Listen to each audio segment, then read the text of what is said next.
There's water on that there moon. No, really? But of course you knew that, right? However, NASA didn't know there was water on the moon when Apollo astronauts went to the moon 50 years ago. The astronauts brought back 842 pounds of rocks from the moon in hermetically sealed bags. When some of the hermetically sealed bags had water in them, NASA thought the bags had gotten contaminated from landing in the ocean. It was moon water, but NASA never made the connection that the water came from the moon rocks because, hey, there's no water on the moon, right?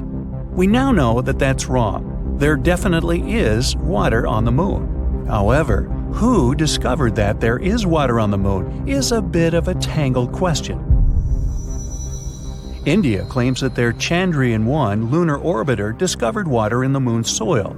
Regolith is the geologic term during its 2008-2009 mission. That claim is disputed because the Chandrayaan-1 spacecraft took only infrared spectral readings of the lunar surface at 3 nanometers.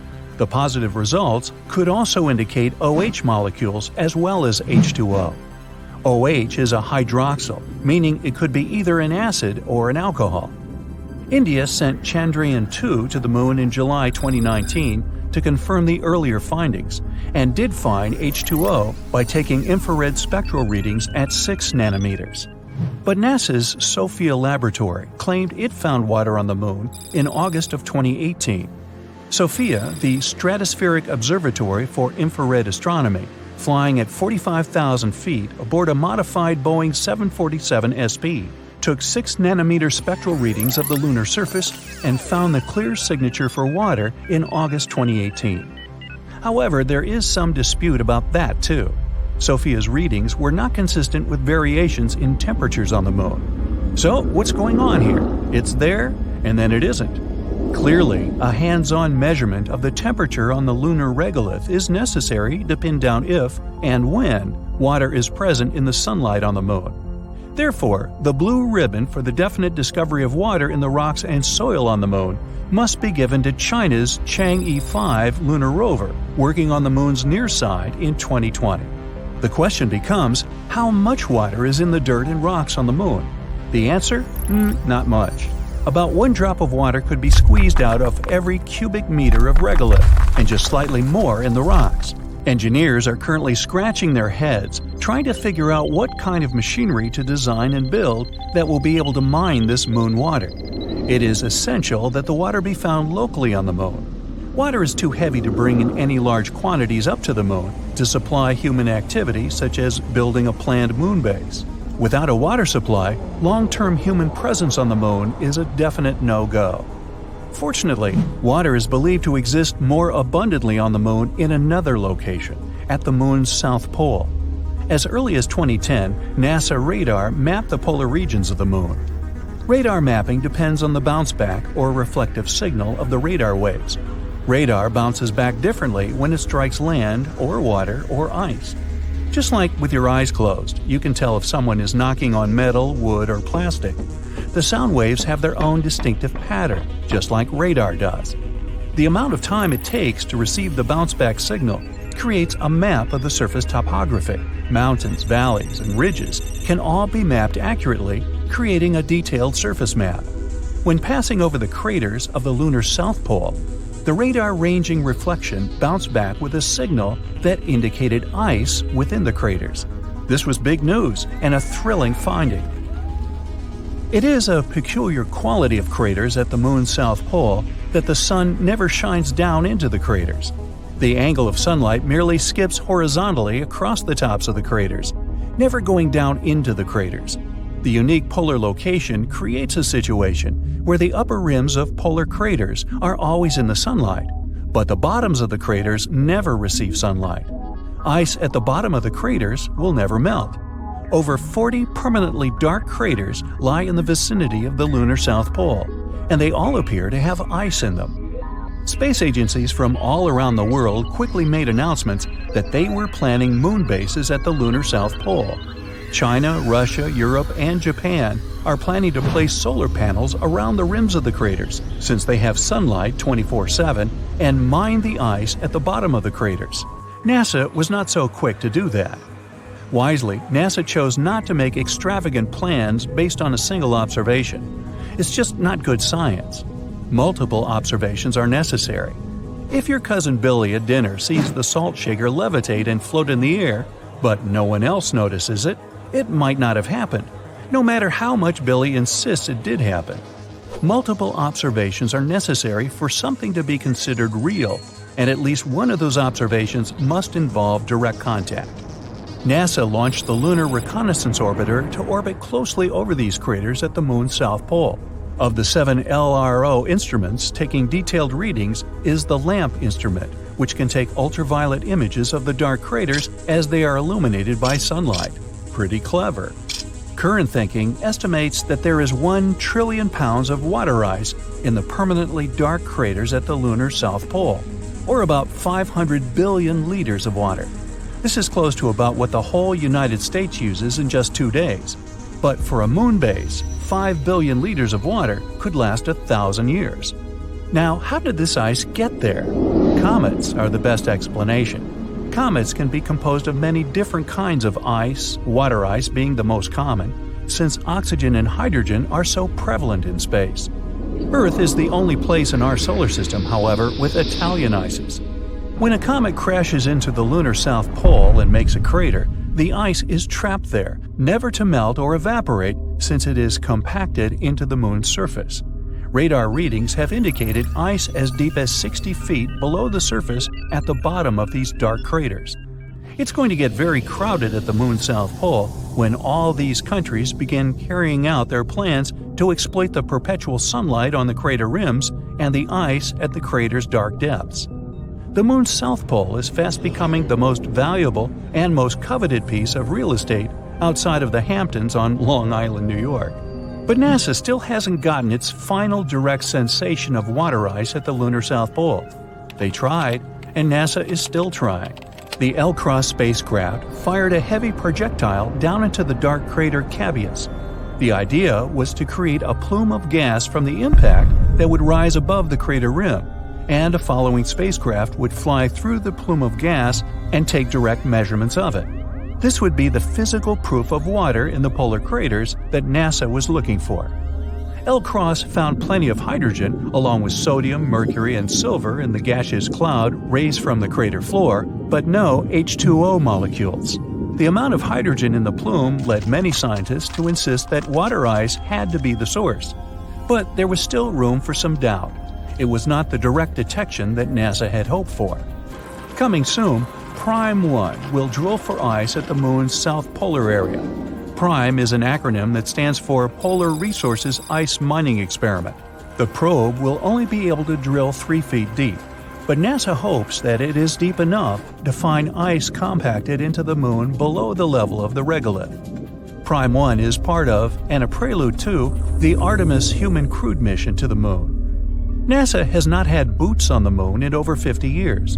In fact, we haven't landed anything on the moon during all the years since the last Apollo mission in 1972. We have landed rovers on Mars many times in the intervening years, but not the moon. Now, with the almost certainty of water ice on the moon, the race is on to set up a human crewed station at the south pole of the moon. Water on the moon is not only creating a lot of excitement in the science community, it's also creating a lot of drama on the ground. So now you are informed. It's not going to be just another space launch. This is a biggie. We're going back to the moon. It's going to be awesome. People haven't set foot on the moon in several decades, but the situation is going to change soon. NASA's Artemis program is going to send a few missions to Earth's natural satellite. The first astronauts might step on the surface of the moon already in 2025, as part of Artemis 3, if the current schedule holds, that is. And then the next stage will start, and it will be an even more ambitious project than sending humans to the moon again. NASA wants to construct a base camp at our satellite's south pole. Such an outpost will help the Artemis mission to break the previous record for the longest stay on the moon. So far, it's 74 hours, 59 minutes, and 38 seconds. Plus, such a camp can serve as a jumping-off point for missions setting off for deep space. According to NASA, at first it's going to be a small camp, accommodating missions for a week or two. But soon, it'll grow in size and complexity and will be able to sustain crews for a couple of months at a time.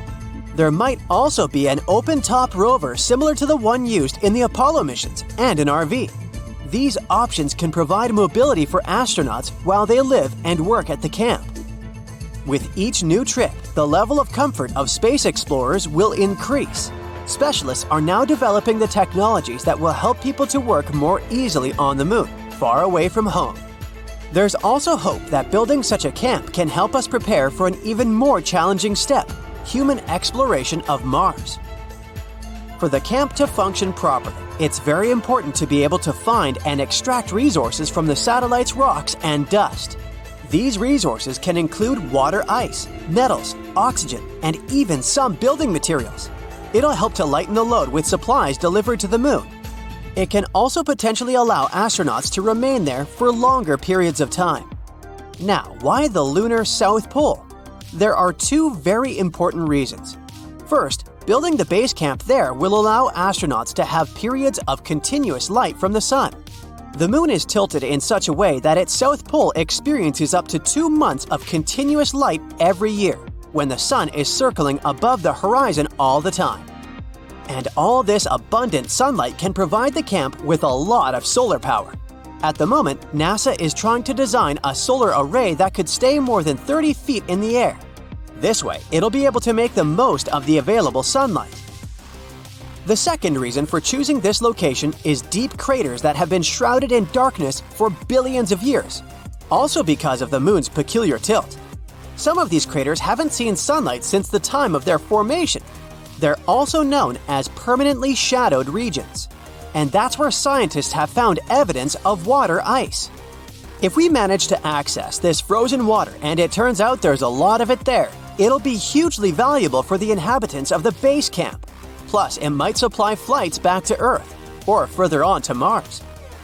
We don't know yet whether there's a lot of water in that region or whether it's free of contaminants, but NASA is going to find out.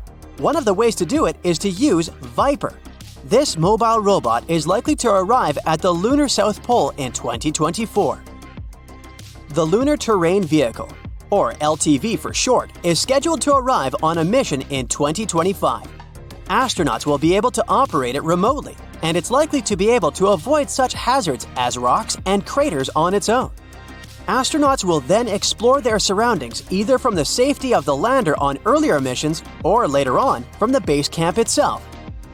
Plus, NASA will use the LTV to conduct scientific or mission-related work even during periods of time when there will be no humans on the moon. The vehicle will play a crucial role in searching for water ice and other resources. But even though the LTV's remote-controlled capabilities are quite innovative, its design isn't going to change much. It'll look almost like the rovers that have come before it. If astronauts decide to drive the vehicle with its top open, they will have to put on their spacesuits, and that's not very comfortable. Donning such a suit can easily take hours. Plus, the duration of missions always depends on how much oxygen each astronaut's spacesuit has left. That's where NASA's RV-like concept, known as the Habitable Mobility Platform, comes into play. If this project succeeds, the RV will have a pressurized interior and life support systems, meaning passengers will be able to have a ride without their spacesuits on. This will definitely make life easier for astronauts. The final design of the vehicle isn't ready yet, but the main goal is to allow several people to live and work inside the vehicle for up to 2 weeks. Now let's have a look at what the future lunar cabin might look like. Its design hasn't been finalized either, but NASA is looking at modular and inflatable structures. It may help to create larger spaces for crews to live in. Plus, such kinds of structures are more compact and lightweight, so it will be easier to transport them to the moon. But there's one more intriguing possibility. How about a large-scale 3D printer that will use lunar soil and rock as its raw material? Such a machine might be able to produce bricks and other shapes, assembling dwellings from scratch. A prototype 3D printer is now building a test structure in Houston. Also, the first towns on the moon could probably be built in craters. They might be covered with protective materials like plastic, reinforced with a net made of titanium and UV-resistant superfiber. The inhabitants would have to access their homes through airlock entrances dug into a mound. Bilbo Baggins would surely appreciate their aesthetics. On the Moon, gravity is way weaker than on our home planet. And while it can make it easier for astronauts to walk and even run on the Moon's surface, it's not so great in the long run. That's why inside the lunar base, there might be an artificial gravitational field. Without it, people would have problems with coordination, balance, and orientation in space. Plus, weight-bearing bones would lose 1 to 5% of mineral density per month. A geologist from the University of Notre Dame, who's been studying samples of lunar soil, says that rocks or dust may have a key role in protecting astronauts from radiation coming from solar flares and cosmic rays. On Earth, the planet's atmosphere and its magnetic field filter out most of this harmful radiation. But the Moon doesn't have the same shield because there's no atmosphere like on our planet there. The very weak one that our natural satellite has is made up of some unusual gases that haven't been found in the atmosphere of Earth, Mars, or Venus. That's why people working there will need extra protection. The experts say that up to 6 feet of lunar material might be needed to shield astronauts from the radiation. But besides building materials and water, there's another crucial resource on the Moon, and it's oxygen. NASA hopes to start extracting this gas from moon rocks. They also hope to find metals like aluminum. This could allow astronauts to live off the land, and the base would become much more self-sufficient than expected. It could turn into a resupply station for spaceships heading for Mars. But a colony on Mars would cost us trillions of dollars to construct and inhabit. It would take a long time for even one cargo ship to reach the red planet. Lunar camps are much easier to build and maintain. There will likely be direct spaceship routes connecting the satellite with Earth, and people will need just 3 days to travel between these 2 points. That's one of the reasons the colonies on the Moon will be growing, developing, and changing non-stop. It's been decades since the last manned moon landing, Apollo 17, which happened in December 1972. Isn't it time we thought about going back to our dusty satellite, and maybe even staying there? NASA has made a promise on this subject. They're preparing to send astronauts on the Moon again, perhaps by 2025. This will all happen through a program called Artemis. It's also going to include the first woman ever to experience the lunar surface. Now you might ask, why haven't we done this already? One former NASA administrator said something interesting on the subject. It's not because of scientific or technological issues. Problem was that the potential projects took too long and were just too costly. You see, space travel, especially when it involves humans, isn't easy on the pockets.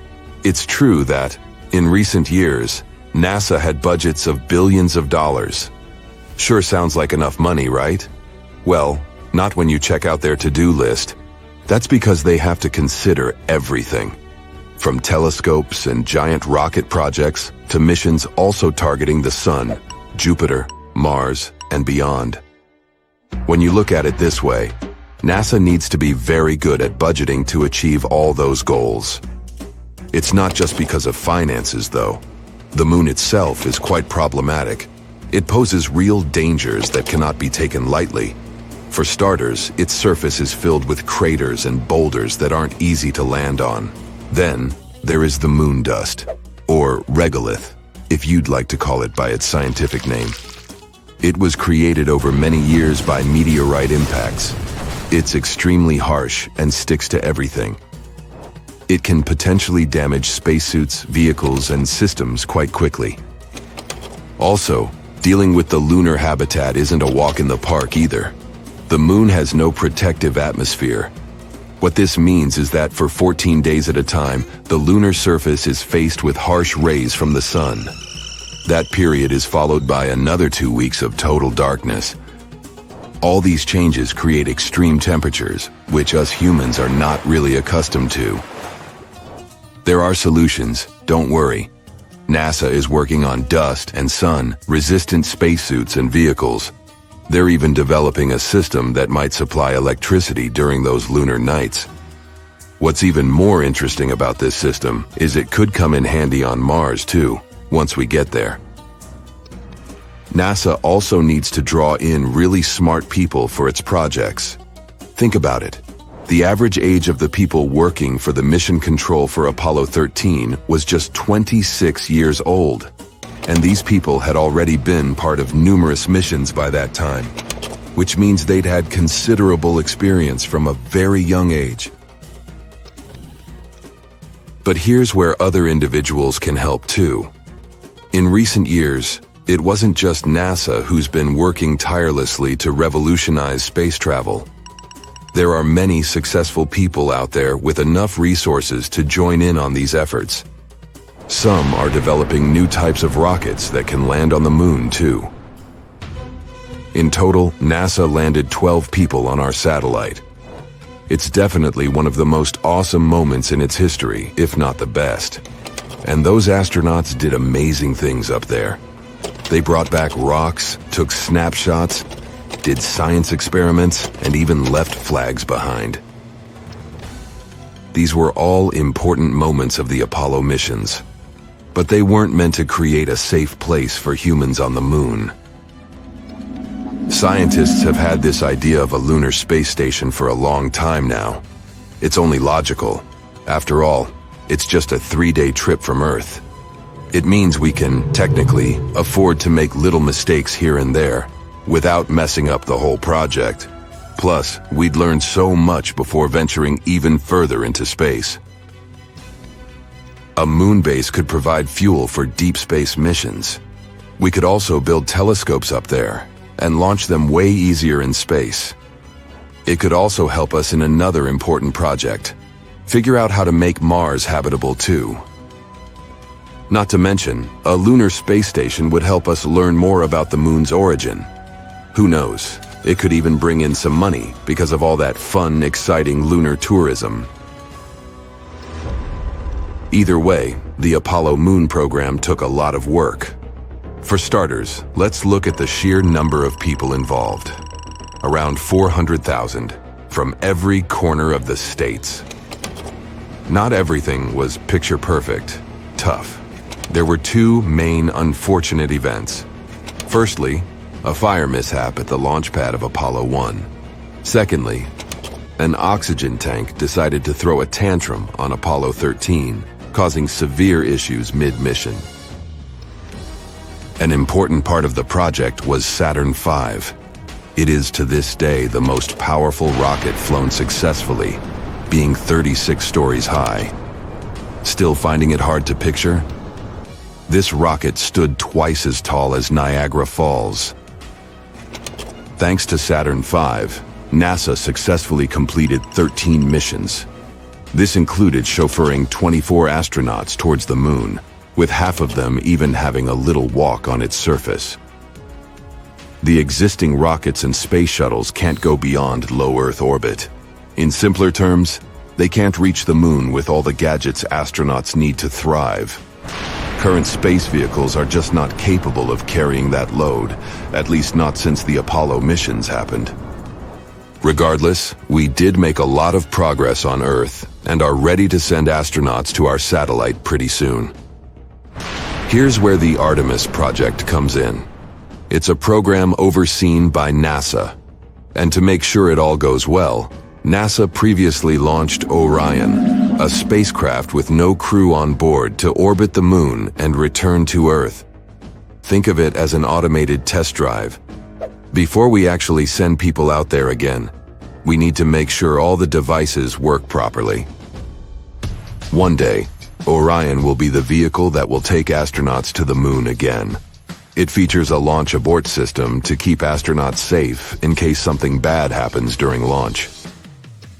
It also has a service module, which is the powerhouse that fuels and propels Orion and keeps astronauts alive with water, oxygen, power, and temperature control. All these future projects make one wonder, what will life on the moon be like anyway? We can only use our imagination for now. Some say we'll be living in homes straight out of a fairy tale, something like a cozy hobbit hole. Living underground on the moon might be a must. That's due to the scorching temperatures and the lack of oxygen. If you add meteorite threats and the non-stop radiation, it's no wonder we can't just walk on its surface. What about transportation? Big and small companies alike are trying to create the ideal moon ride. If current estimations are current, one type of moon taxi will take off as soon as 2024. Unlike our current rockets, these space taxis won't have to deal with the harsh conditions of re-entering Earth's atmosphere. It will be easier for them to make multiple round trips. To support our lunar living, we'll need to have a special area for space taxis to safely take off and land. Think of it as a landing pad on a firm, flat stretch of moon surface, protected by walls to shield against moon dust. Moving around on the moon's surface will be made easier too. The next generation vehicles we're talking about will have their own controlled environment, which means you won't need a spacesuit while inside. Should feel like stepping out of your space ride for a bit. Then of course, you'll need to put on your spacesuit. All right. So we've got our homes and our rides sorted. But what about fuel? That's where the moon throws us a lifeline. The moon's lighter gravity means we don't need as much power to escape its pull. Plus, the moon has ice, and that's super handy. We might be able to convert this ice into rocket fuel. We'll need dedicated space gadgets to help gather this ice. One such tool is called Trident. It's like a drill, perfect for digging into the icy moon surface. Additional robotic helpers would then turn this ice into fuel and deliver it to a space gas station. If this works, rockets on their way to Mars could stop by for a quick fuel top-up before continuing their journey. NASA has some incredible plans for the moon. For example, their next ambitious lunar program, Artemis II. They've set their sights on landing astronauts, including the first woman and the next man, on the moon by 2024. Artemis is all about building a sustainable presence on the moon. They're planning to establish a lunar gateway, a sort of space station in lunar orbit, which will serve as a jumping-off point for lunar landings. And let's not forget about the cool lunar landers. Scientists are developing the mighty Space Launch System rocket, which will launch the Orion spacecraft carrying astronauts towards the moon. Then there's the Human Landing System, a snazzy lunar lander that will gently touch down on the moon's surface, allowing astronauts to explore and conduct amazing scientific experiments. And NASA isn't going alone this time. They're teaming up with international partners, like the European Space Agency, to make this lunar dream a reality. But all these wonderful dreams might be ruined by something that seems super small and insignificant at first. Picture this: no atmosphere, no air to breathe, and suddenly, a mysterious haze and radiant beams of light appear at sunrise and sunset. It's as if the moon is putting on a celestial show. But there is a twist to this beauty. During the Apollo 17 mission in 1972, this beautiful sight made one of the NASA astronauts, Harrison Schmitt, sneeze and made his eyes water. He called it lunar hay fever. This mysterious fever affected all 12 moonwalkers. From sneezing fits to stuffy noses, those astronauts experienced symptoms as if they caught a cold. It took days for the reactions to fade away. This event led to a discovery about lunar dust and its darker side. When scientists found out about these rays, they rolled up their sleeves and delved into their origins. And here's what they discovered. Those radiant bands of light were actually caused by sunlight sneaking through layers of teeny tiny lunar dust. The dust was composed of small particles and sharp glass shards and was lurking everywhere. And it turned out that this lunar dust was a sneaky villain. It brought a whole host of problems.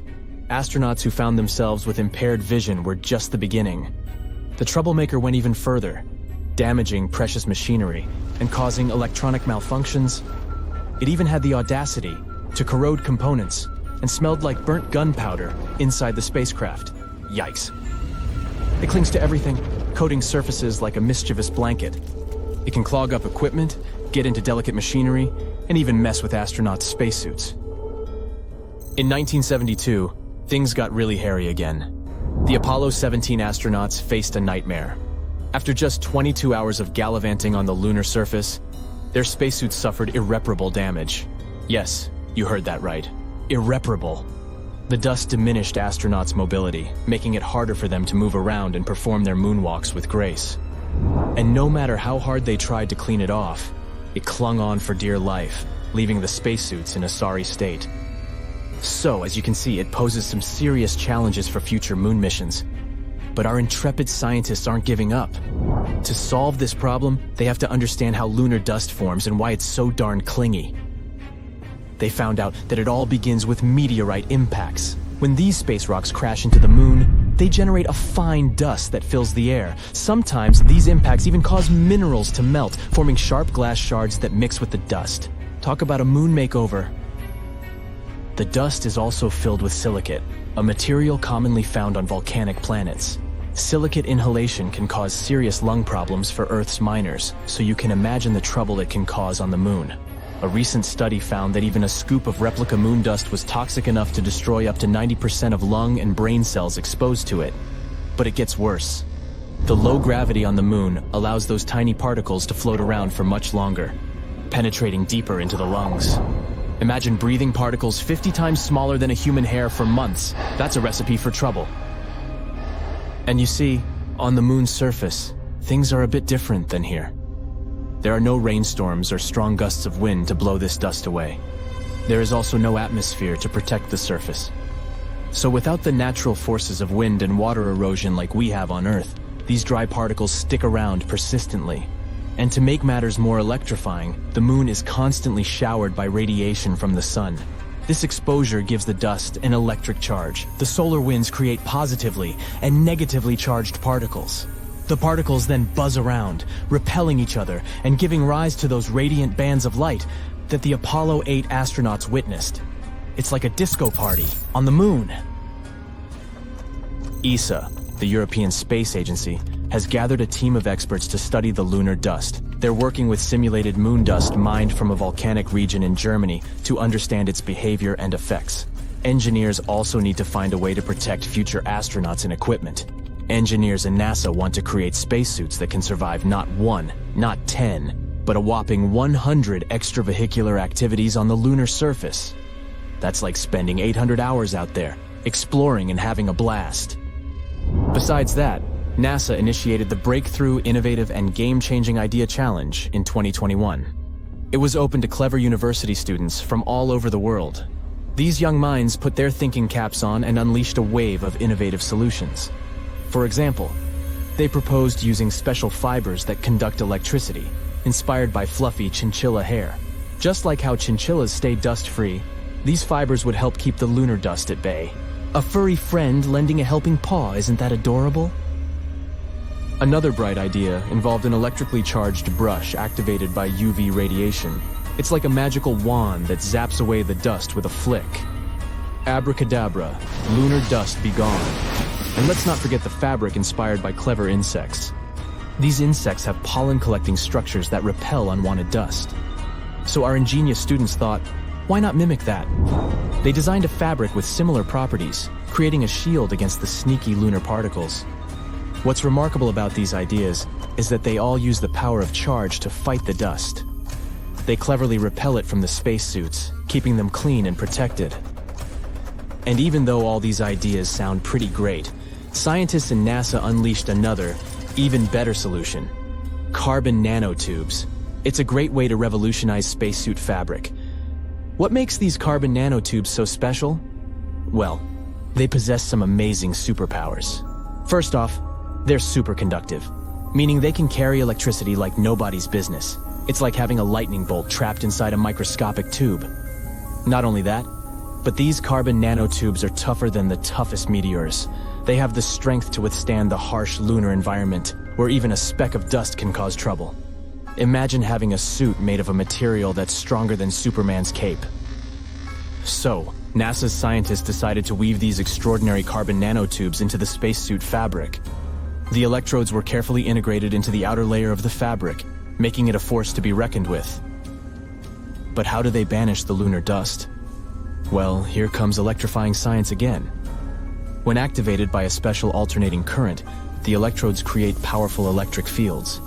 These fields work like magnets, repelling both charged and uncharged dust particles away from the spacesuit.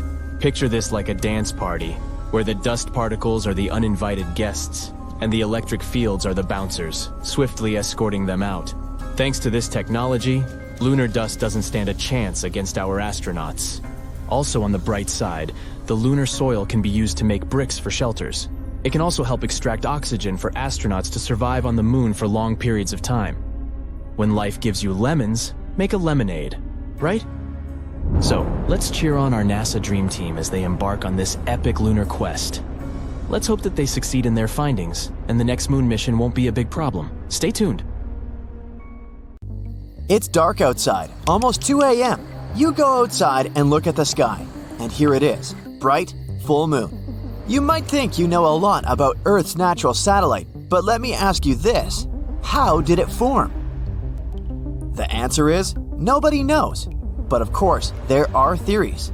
The most popular one, called the Giant Impact Theory, claims that the moon formed during a collision between Earth and another planet.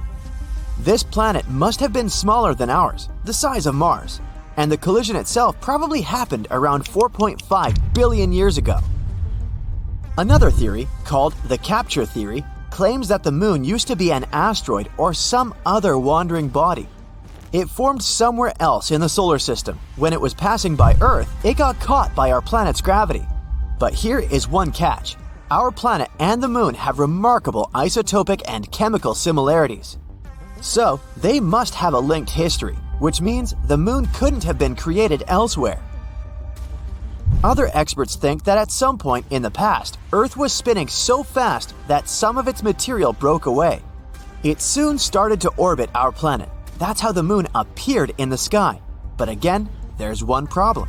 In this case, the proportion and type of minerals on the moon would have to be the same as on Earth. But there are slight differences. The moon is richer in materials that form very fast at high temperatures. There's one more theory, and it's probably the least exciting. It claims that Earth's natural satellite could simply appear along with Earth during our planet's formation. Duh! But these days, a more urgent question keeps astronomers busy. Is the moon really Earth's satellite? Or are these two twin planets? The moon is big compared to our planet, about 1/4 of Earth's size. That's why some experts refer to our planetary system as a double planet. But how correct is that?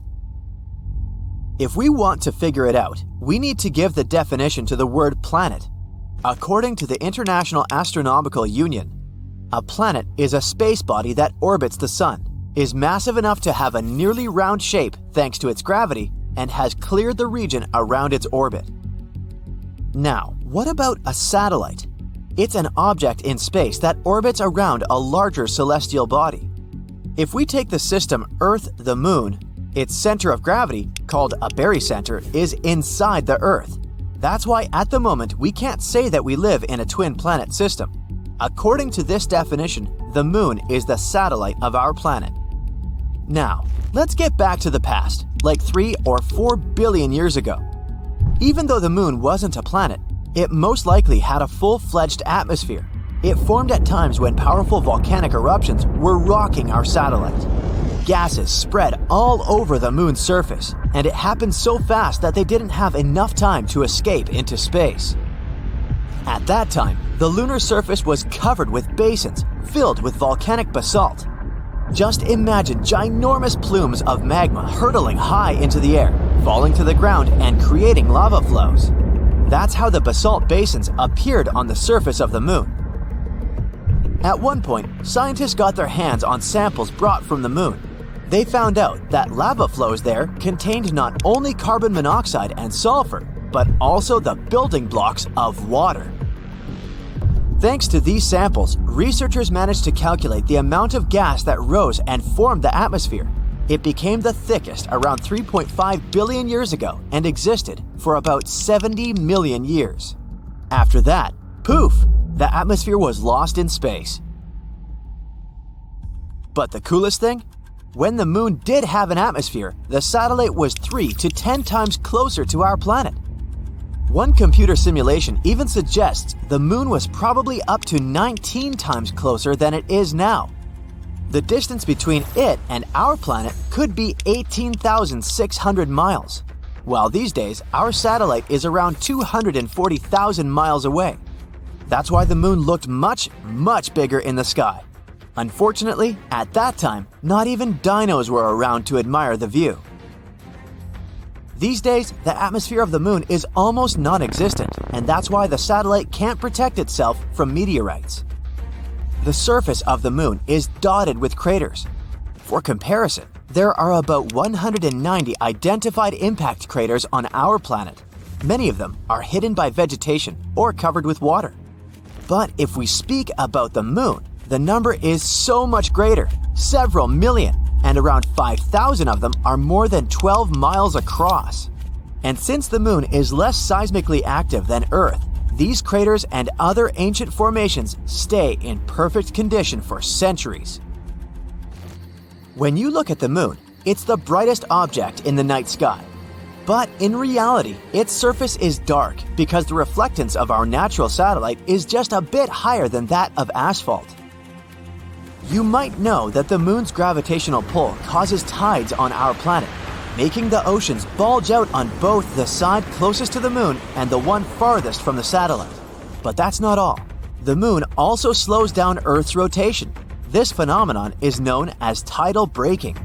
It increases the length of a day on Earth by a bit more than 2 milliseconds per 100 years. The moon is also moving away from Earth at the same rate at which your fingernails grow. That's about 1.5 inches per year. If one day the moon floats away into space, our planet will have to live through tough times. Without the stabilizing pull of the moon's gravity, Earth's tilt would start changing wildly, from no tilt at all, meaning no seasons, to a large tilt, resulting in extreme weather. Even though the moon's surface is mostly dormant, Earth's natural satellite still experiences moonquakes. One theory suggests that they may be happening because the moon is shrinking as its insides are cooling.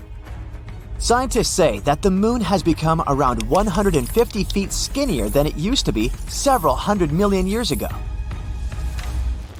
To help you understand it, picture a grape turning into a raisin. It wrinkles while shrinking. The same is happening to the moon. It's shrinking and it's wrinkling. But unlike the grape, the moon doesn't have flexible skin. Its surface is hard and brittle, so as the moon gets smaller, the crust cracks and breaks, and its sections get pushed over neighboring parts. Want to know another cool thing about the moon? A recent study claims that it has a tail, and every month it wraps around our planet like a scarf. This slender tail is made up of millions of atoms of sodium, and our planet regularly travels directly through it. Meteor strikes blast these sodium atoms out of the moon's surface and further into space. For several days every month, the moon remains between the sun and our planet. That's when Earth's gravity picks that sodium tail. Our planet drags it into a long stripe that wraps around its atmosphere. This lunar tail is totally harmless. It's also invisible to the human eye, 50 times dimmer than what you can perceive.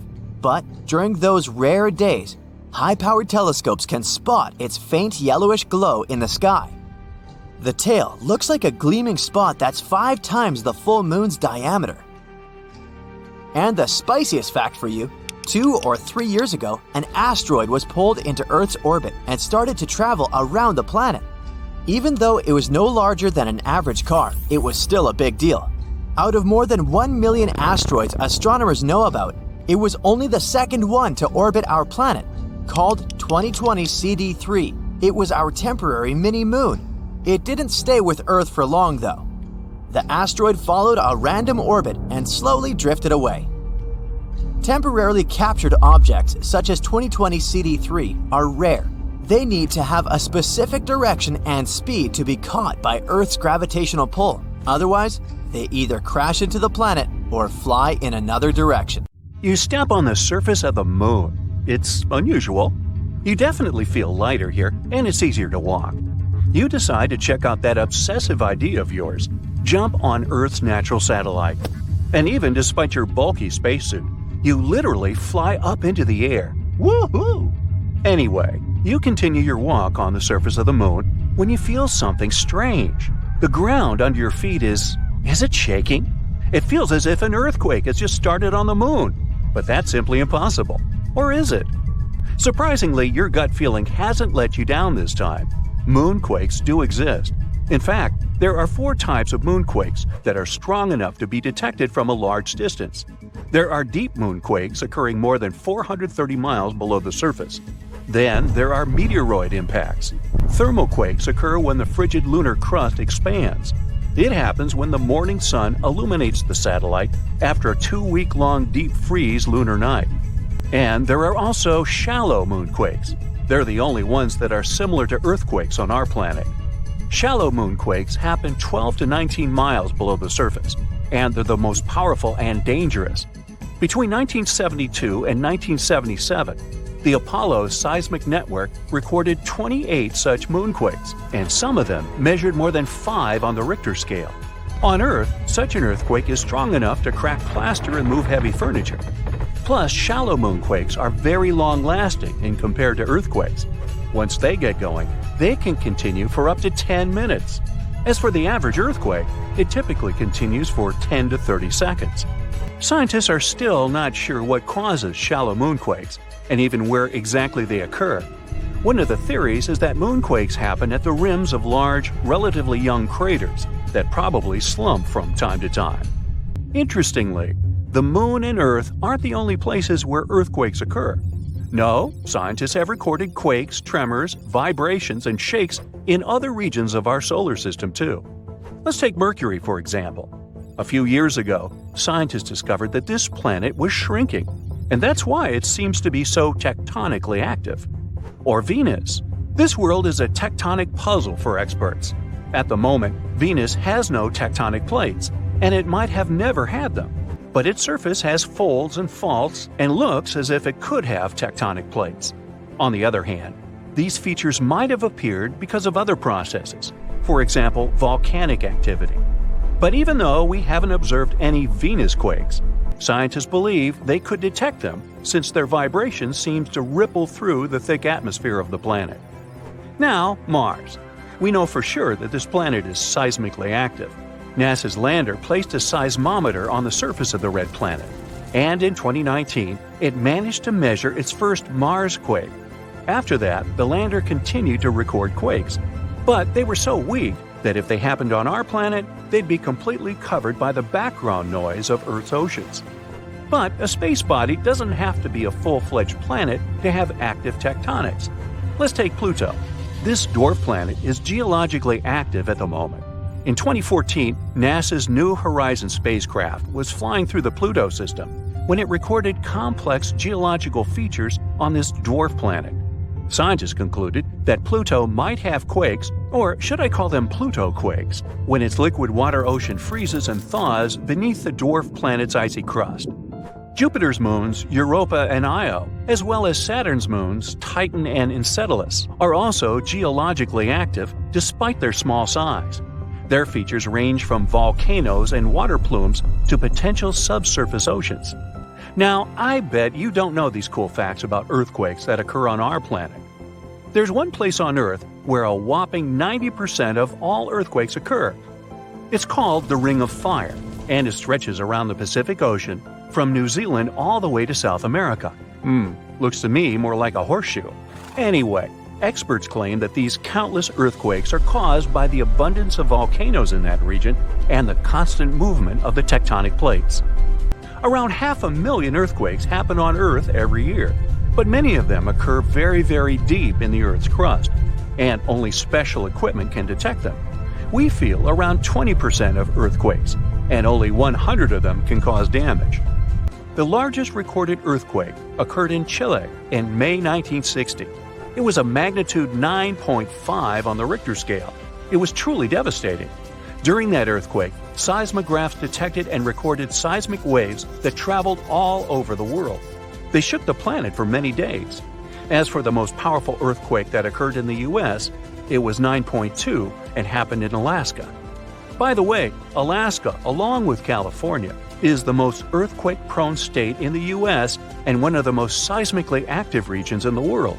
A magnitude 7 earthquake occurs there almost every year. A mega-earthquake can actually shorten the length of a day for the entire planet. NASA claims that really large earthquakes can shift our planet's axis and, thus, change the duration of a day. Now, of course, you won't notice it since this change is measured in microseconds, and 1 microsecond is 1/1,000,000th of a second. Scientists think that the 9.1 Sumatra earthquake, which occurred in 2004, shortened the day by 6.8 microseconds. Now, not even the best specialists can predict an earthquake. That's mostly because the mechanisms that trigger earthquakes are extremely deep underground. But these days, people have learned how to figure out a more precise time frame of when an earthquake might occur. Earthquakes can be triggered by volcanic eruptions or, let's say, meteor impacts, but most of them are caused by the movements of our planet's tectonic plates. Earth's surface consists of 15 to 20 constantly moving tectonic plates. Pressure increases when they shift, and this can make the crust of our planet break. San Francisco is moving toward Los Angeles right at this moment. The speed of its movement is about 2 inches per year. That's as fast as your fingernails grow. It's happening because the two sides of the San Andreas Fault, which is the continental fault extending 750 miles through California, are slipping past each other. So, in several million years, Los Angeles and San Francisco will be neighbors. Lakes, ponds, and canals become slightly warmer and start to stink before an earthquake. It happens because gases get released when tectonic plates shift. Most animals feel these signs and change their behavior. For example, scientists noted toads completely disappearing before an earthquake in Italy in 2009. But as soon as the natural disaster was over, they returned. Even after an earthquake is over, you might still see water sloshing around in your swimming pool. There's no need to worry. This is a phenomenon called a seiche. The water can keep sloshing around for hours after the earthquake is over. For example, the pool at the University of Arizona lost some water from a seiche caused by an earthquake in Mexico that occurred 1,200 miles away. On February 27, 2010, a massive earthquake started in Chile. It measured 8.8 on the Richter scale. As a result, Earth's crust in that region was ripped so dramatically that a city called Concepcion moved 10 feet to the west. Another earthquake resulted in the tallest mountain in the world, Everest, shrinking by 1 inch. It happened in 2015 when a magnitude 7.5 earthquake caused several Himalayan mountains to decrease in size. The Japanese used to believe that earthquakes were caused by Namazu, a giant catfish that lives submerged in the mud under the Japanese islands. The fish would thrash about, causing seismic activity. As for the ancient Greeks, they were sure that a powerful sea deity, Poseidon, produced earthquakes by hitting his trident against the earth when he was angry. According to Hindu mythology, 8 elephants hold Earth in place. They are, in turn, balanced on the back of a ginormous turtle, standing on the coils of an even larger snake. And every time any of these animals moves, an earthquake occurs. About 8 billion inhabitants of planet Earth found out the same terrible news in one day. Someone saw it on TV. Others heard it on the phone while scrolling through social media or listening to music. Some witnessed this news in a dream while sleeping. Someone's voice said it in all languages to ensure everyone understood it. I have good news and bad news for you. Let's start with the bad news. You're all characters in YouTube videos in which your planet gets into a situation where the moon breaks in half. For the audience, it will be a hypothetical story, but for you, these events will become a reality. The good news is that I was joking. There's no good news. But don't worry, the apocalypse won't start on your planet. Maybe just a little bit. Have a nice day. At first, the entire population panics. Then, a few days later, everyone calms down. Maybe it was a mass hallucination, and the moon will be alright. But at this moment, scientists have discovered the danger. A colossal meteorite is flying towards us from the distant depths of space. This meteorite is super fast and pretty flat, but has sharp edges. Fortunately, it will miss the Earth by a few thousand miles, But the moon won't be that lucky. The meteorite flies through our Earth's only natural satellite directly in the middle. So it passes through the moon, sweeps past our planet, and flies away into distant space. At this moment, all people can't take their eyes off the moon. The meteorite cuts it perfectly in half, gently, clearly, painlessly. So, what shall we do now? Will the Earth survive this? Our satellite breaks into two equal parts, but fortunately, they don't fly away from each other. The moon's great gravity attracts them back like a magnet. Scientists are sure that the parts will connect in a couple of billion years, and the moon will become the same as it used to be. But the coolest thing is that people won't feel any changes. Everyone around the world will celebrate this good news. The voice was wrong. But then, another problem appears. A massive meteorite in the form of a shoe is flying from the deepest space to us. It enters our solar system and approaches the Earth at high speed. The space boot crashes into one half of the moon and then flies away. Now, the moon is definitely breaking into two parts. The first half remains in the same place. The second one is flying towards us. A small meteor shower begins on Earth because of the falling moon fragments, but it's not so bad. Most of these rocks are burning up in the atmosphere. But almost the entire split-off half is falling apart around the orbit of our planet. It forms a stone belt. Now the Earth is like Saturn. Rotating fragments destroy part of our artificial satellites. Communication and the internet work inconsistently. It takes people a couple of years to restore a stable connection. The International Space Station no longer exists. Luckily, all the astronauts managed to return to Earth before half the moon got to them. So, moon rocks are flying around the planet, and people see half the moon in the sky. Life doesn't change much for the first few days, but those who live on the coast of the seas and oceans notice the consequences. The moon used to influence the tides. It was flying around the Earth and made oceans take an oval shape. There were tides on the side where the moon was closer. There were ebbs on the opposite side. But now, this schedule is wrong. Half of the moon attracts less water. Yes, the moon lost half its weight and began approaching the Earth. But its gravitational force has become weaker. Seabirds, many species of fish, sea turtles, and other coastal animals may not survive these changes. Their natural instincts associated with the moon help them determine the time for getting food, breeding, and flying south. For example, tiny turtles expect a strong tide in the morning. They run to the water, but the water doesn't reach them.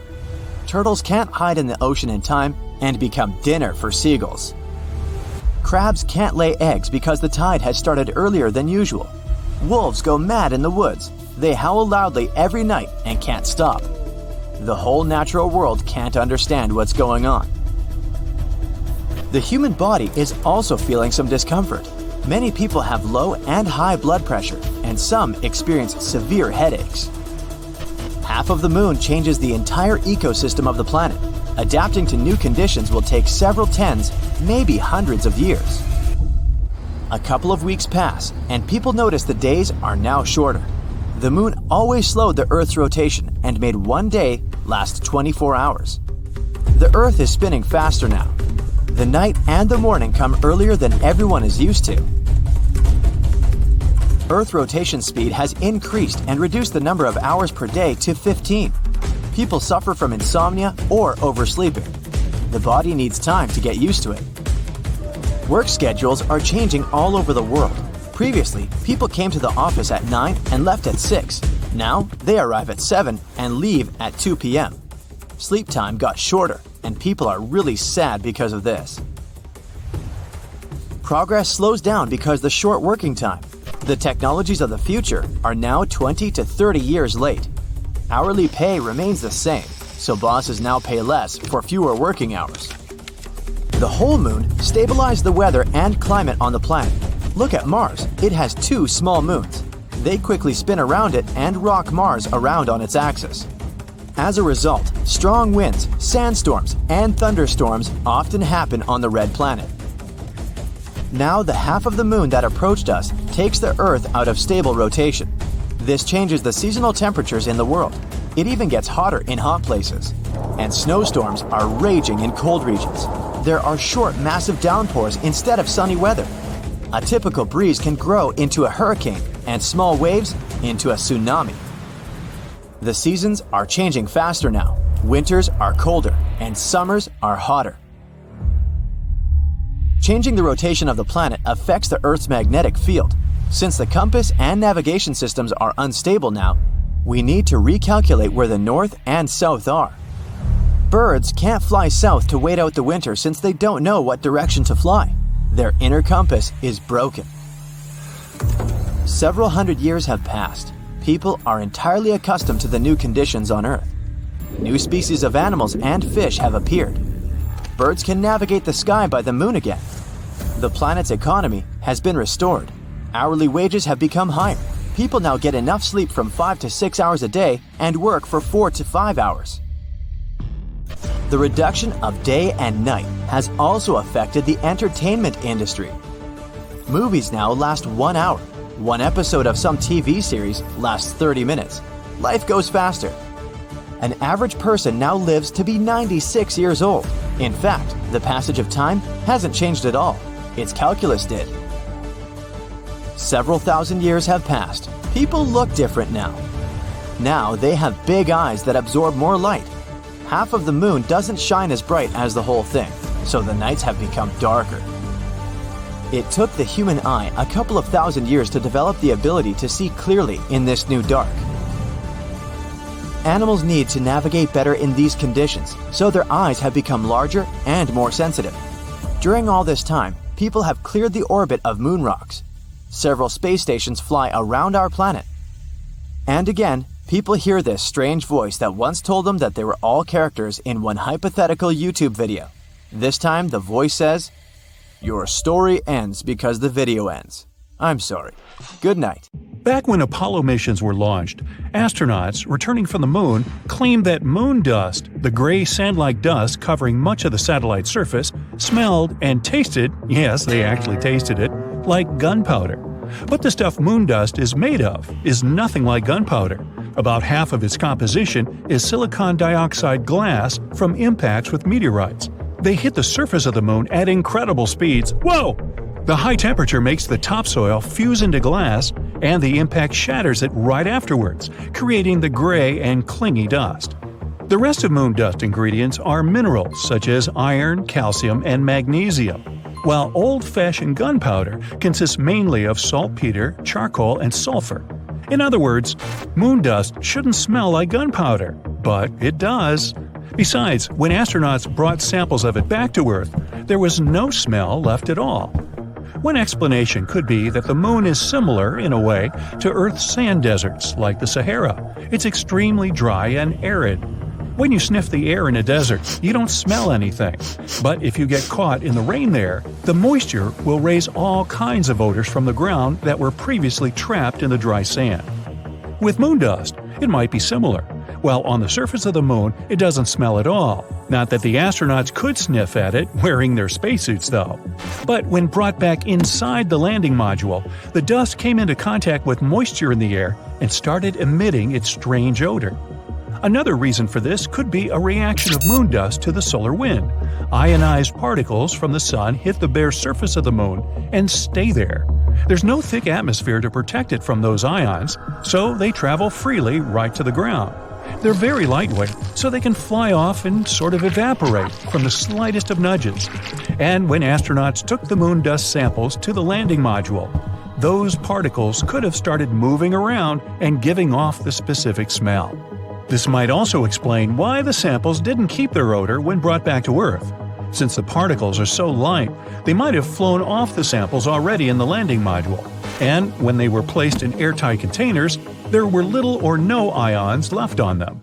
Another explanation is that those airtight containers weren't so airtight after all. Moon dust is basically very small crystals with extremely sharp edges. They unexpectedly made tiny cuts in the seals, letting in air and moisture, and so the ionized particles leaked out of the containers. Scientists believe they should study moon dust on the surface of the moon itself to find out everything about its properties. Now, there are hundreds of thousands of craters on the surface of the moon made by falling asteroids, but one of them drew a lot of attention.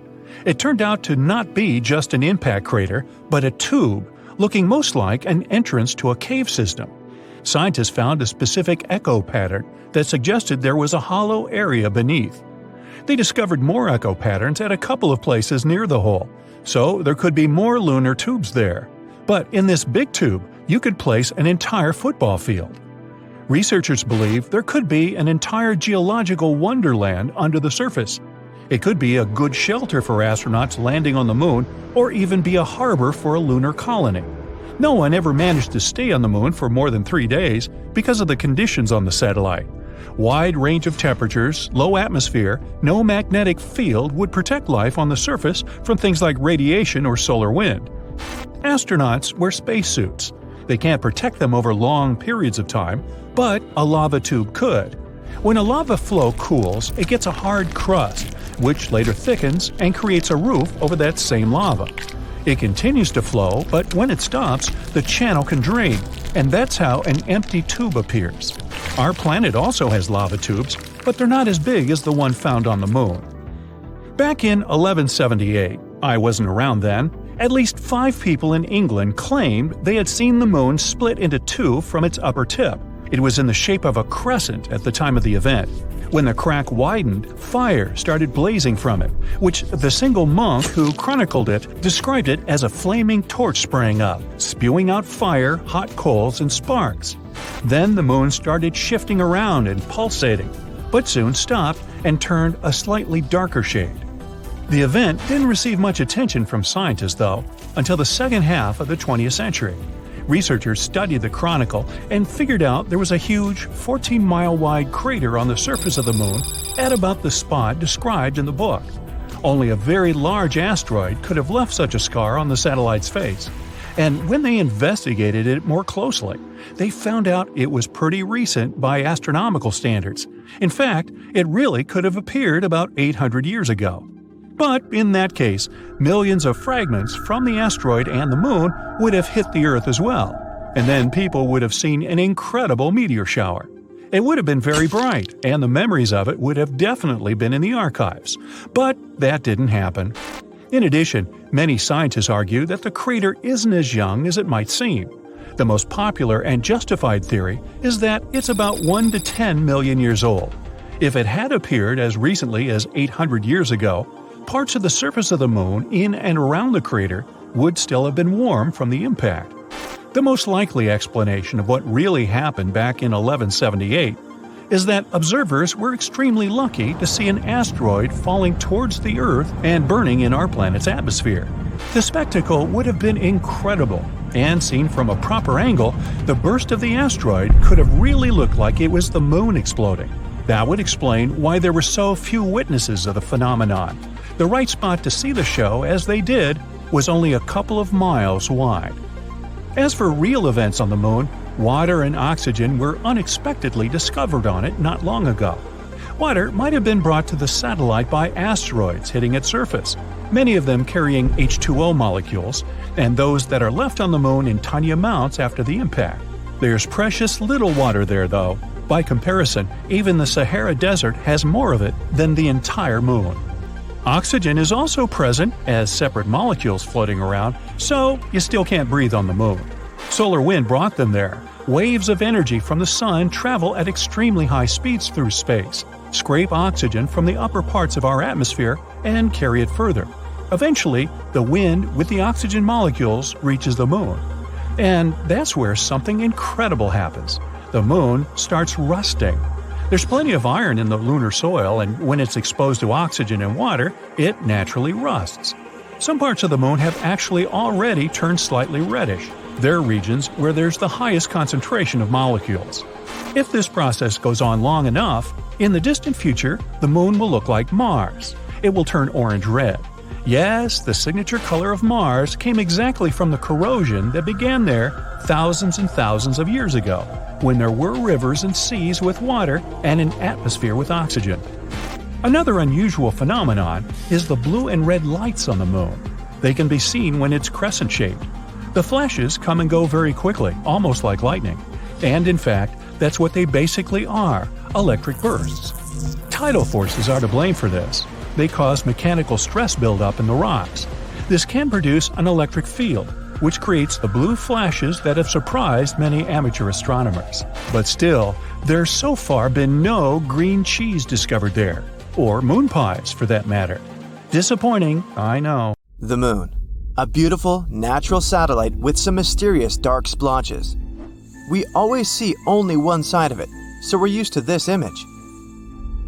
It's hard to imagine the Moon looking any other way. But it used to be different. Oh ho ho, it used to be so different.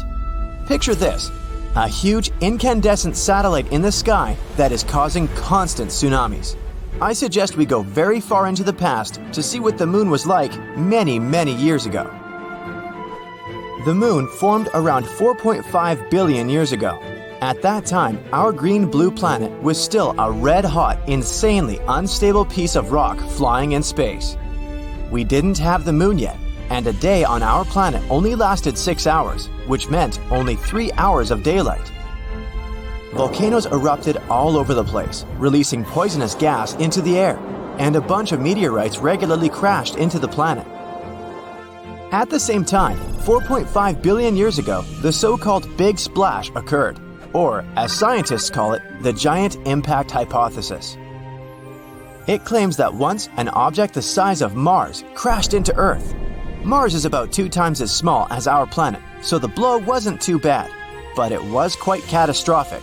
This powerful impact tore off part of the outer layers of that Mars-sized object and Earth. The very core of this space body merged with Earth's own dense core, and a huge number of fragments of Earth flew into outer space.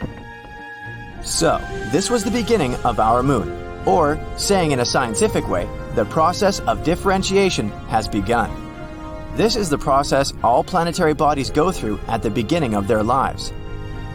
Since the impact was very hot, its heat carried away most of the gases and liquids from the broken pieces of Earth. Only a relatively dry stone surface remained. So yeah, there is water and gases on the Moon, but in very small quantities. The gravity of our planet was strong enough to make all these hot stone fragments stay in its orbit, and they gradually began to stick together. The chemicals they contained were distributed in layers. Iron, which was heavier, sank deeper inside, and lighter elements formed the surface. In a short time, 100 years or less, the ring of steam, dust, and molten rock fused together. The largest clusters with the strongest gravity attracted more and more particles, gradually forming the Moon. It looked like a red-hot bubble ball. Sadly, the nucleus of this newborn Moon turned out to be very small. It lacked iron and other heavy elements to form into something substantial, like a planet. The oldest rocks of the Moon probably formed in the ocean of magma. And when the Moon gradually cooled down, it turned out to be a white, clean, and perfectly even ball. But it was still completely different from what we have now. To begin with, immediately after its birth, the satellite was located at a distance of only 13,500 miles away from Earth. This is 15 times closer than it is now, around 238,000 miles. It's scary to imagine how huge and bright the Moon looked in the sky at that moment. The view was probably both beautiful and terrifying. And, of course, such proximity caused incredibly huge waves on Earth. The planet experienced regular tsunamis. Also, at that time, the Moon was spinning very fast, and it wasn't turned to Earth with only one side. But, in general, Earth and the Moon had a positive impact on each other. For example, it was the Moon that made our day last 24 hours. Now, Earth's axis is mostly tilted 23.5 degrees from the plane of its orbit around the Sun. Without the Moon, Earth rotated rapidly, but thanks to the satellite, the planet's tilt stabilized, which led to a wide and pleasant variety of climates on Earth. To be fair, the gravity of our planet also helped the Moon. Thanks to it, the Moon began to rotate more and more slowly while gradually moving away from us.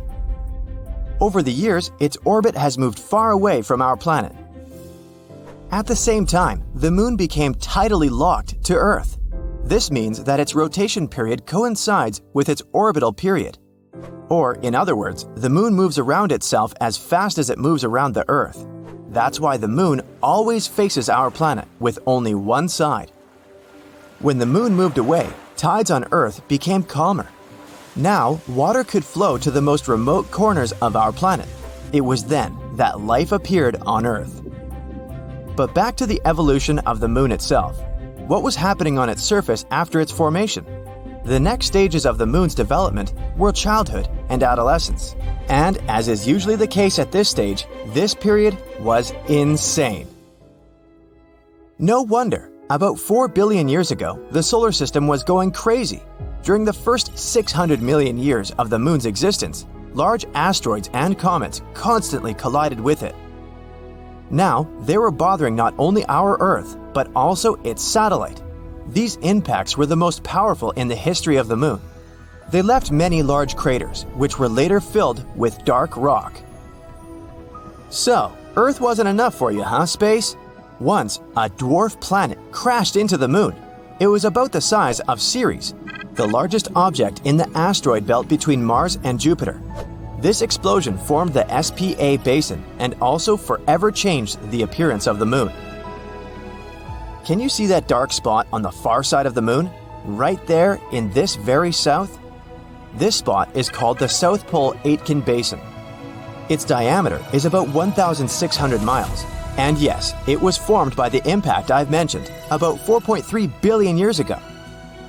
This planet brought with it a bunch of complex and strange chemical compounds that scientists are now finding all over the far surface of the moon. These compounds began to emit a lot of heat, melted part of the lunar mantle, and, oops, accidentally woke up volcanoes. The volcanoes began to erupt furiously. A huge amount of magma was distributed over the surface of the moon. Many years later, it cooled down, leaving behind those famous dark splotches that we're so used to. They're called the lunar maria. There are much fewer craters there than on the lunar highlands. But for the last billion years, the moon has been geologically inactive, except for occasional collisions with meteorites. In general, the appearance of the moon changed forever as a result of these events, and, battered and tired, it entered adulthood. But even then, it couldn't get any peace. A bunch of meteorites decided to bother it again. Honestly, it wasn't that bad. There were many collisions, but all of them were quite small. They just left a bunch of craters and pits on the moon, and maybe damaged its mantle a little. Some of the collisions deepened already existing large craters. The moon's crust was getting thinner and thinner over the years because of all the chaos going on. And now we call this upper part of the lunar crust covered with craters the lunar highlands. All those white and bright areas of the moon, the highlands. But in the end, the universe finally calmed down, for now at least, and the moon began to look the way it does today. There are still many things we don't know about Earth's natural satellite. There are moments in its history that scientists still can't accurately explain, but they're continuing to study our beautiful satellite. The data about the moon is useful to people not only for its own sake. It gives us a more complete picture of both the history of our solar system and space as a whole. So, let's hope that one day we'll be able to find out everything there is to know about the moon. The large ball of fire thousands of miles away from us is the brightest object in our solar system, as well as the biggest. If Jupiter was the size of a basketball, then the Earth would look like a tiny little grape. But the Sun makes even Jupiter look like a joke. That big burning ball in the sky is made up of hydrogen and helium, and is 864,000 miles in diameter, making it more than 100 times wider than our little blue planet. It's 10,000 degrees Fahrenheit just on the surface, and 27 million degrees at the core. The moon, on the other hand, is a little easier to grasp at around 2,160 miles in diameter, which is only less than a third of Earth. It might seem pretty big floating in the sky, but that's because it's the closest object to us. But what if the tables, or in this case, celestial bodies, have turned, and the moon suddenly became brighter than the sun? Let's explore several scenarios. Scenario 1. If the moon becomes brighter than the sun, the nights will be brighter than days. It means your sleep cycle will be disrupted. All nocturnal animals will be utterly confused. When is it time to go out and eat now? In the extreme north and south poles, the nights and days are for months on end. So people living in the area already have an idea of what it's like to sleep at 11 p.m. with the sun shining brightly above them. For the rest of us, it won't be easy. Let's say you're out camping and prepare an awesome meal and gear up for the dark nights. As you trek into the forest, you find a spot that has an awesome view of the lake and the clear sky above. It's 7 p.m. and you start a fire for some s'mores and get the telescope ready. The only problem is that when the sun begins to set, the moon lights up the sky even brighter. It's surprisingly not as hot as you'd imagine, since it's not direct sunlight, but regardless, it's still pretty hot. Scenario 2. Temperatures will surely rise either way. That means snow will melt away faster than you can go, What's going on? The snow on the mountains will be the first to melt, followed by the polar caps. With so much heat, the sea levels will rise and take small remote islands scattered across the ocean underwater. Coastal towns will go down and everyone will live closer inward. This will likely cause a chain reaction in the world economy. There will be no more winters, which means no more winter activities like skiing, snowboarding, or snow fights. Animals and plants all around the world will be affected. The world will turn into a large desert. Water will get scarce over the years, but people will find a way to preserve it. Scenario 3. You're sitting behind your desk, bored. You're losing business. People aren't buying as many sunglasses as you thought. But when the moon suddenly becomes brighter than the sun, and everyone needs to wear those glasses 24/7 when heading outside, you can't keep up with the demand for sunglasses, so you hire more people and grow your business. You eventually become the best sunglasses business in the country. They don't recommend looking up at the sky at any point of the day or night. Cities are covered with large visors to reduce the brightness every day. Sunglasses will come in different sizes and shapes for different times of the day. Some will be like goggles strapped around your head, while others will be like large helmets. Scenario 4. The moon's atmosphere is so thin that it can't contain anything in it. Just like over deserts on Earth, there are no clouds to bring some rain, which is why it's always hot or cold. Yeah, the biggest desert in the world is the whole continent of Antarctica, which is a cold, barren desert, contrary to what people think of the Sahara Desert. So if you still want to land on the moon, you better think twice now. People who are working at the International Space Station will have to find a new office. The moon will be too bright to bear, considering how close they are. If the moon is just brighter than the sun without the heat part, then the space station will only require adjustments to keep the light out. The reason why we see the moon in various shapes is because of its position in relation to the sun. The moon doesn't rotate, unlike Earth. It's kinda glued to us and is always showing the same side. So, depending on the moon's position during the month, we'll have a super bright night during the full moon, and relatively shiny nights during the rest of the month. Scenario 5. If the moon became brighter than the sun, it would produce more heat than the sun and probably become larger. Gravity on Earth would change significantly because of the moon's new size. The whole orbit structure would change and affect the celestial objects floating in space. Planets would soon begin to orbit around the moon. Earth might move further away from the sun. If that happened, then everything would have to readjust to the radical changes in gravity. Weak gravity means buildings wouldn't have a solid foundation to sit on and would eventually collapse. Bridges and large monuments would also fail to hold up. People wouldn't be able to walk properly and would do it in a funny way. Scenario 6. In many of these scenarios, I mentioned how the moon would be brighter than the object emitting light, but in this case, the sun would have to come from the moon reflecting from the sun, which means that the sun would have to be twice as bright as it is now. If the sun got 100 times bigger, it would shoot out more rays, which can be damaging and throw off a lot of radiation, harmful to every living thing on Earth. The gravitational pull of the sun might attract more planets to orbit around it and cause other objects in space to join the orbit. The planets would be partying in our galaxy club, and we might be thrown off our orbit course. Of course, this would pose a bigger risk to everything on Earth as things would get hotter and drier than before. Scenario 7. If we're talking about the moon getting brighter, we can also assume it would get closer to Earth than it is now. The brightness won't be the problem here, as gravity will cause major changes on Earth. But every day, 24/7 will be high tide. It will be so extreme that there will be constant floods in every coastal town. All islands will be submerged, which will increase the population of inland cities. Marine life will be having the time of its life when water overtakes the land. Boats will have to be re-engineered for new conditions as well as submarines. Air travel will be the priority, but large cruise ships will look futuristic and have an extra build to sustain the harsh waves. Nighttime will be pretty bright on regular days. It will raise the global temperature, which will melt down the snow, causing the sea levels to increase even more. Comets and other celestial objects will be drawn to a closer gravitational pull, so we will always have to look up whenever we go outside. But no worries, the moon is still up there as it is for a very long time. The Earth and the moon's relationship is complicated. Luckily, we only have one natural satellite.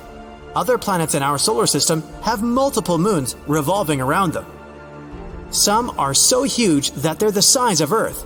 Imagine several of those affecting our home, but that's a topic for a completely different story.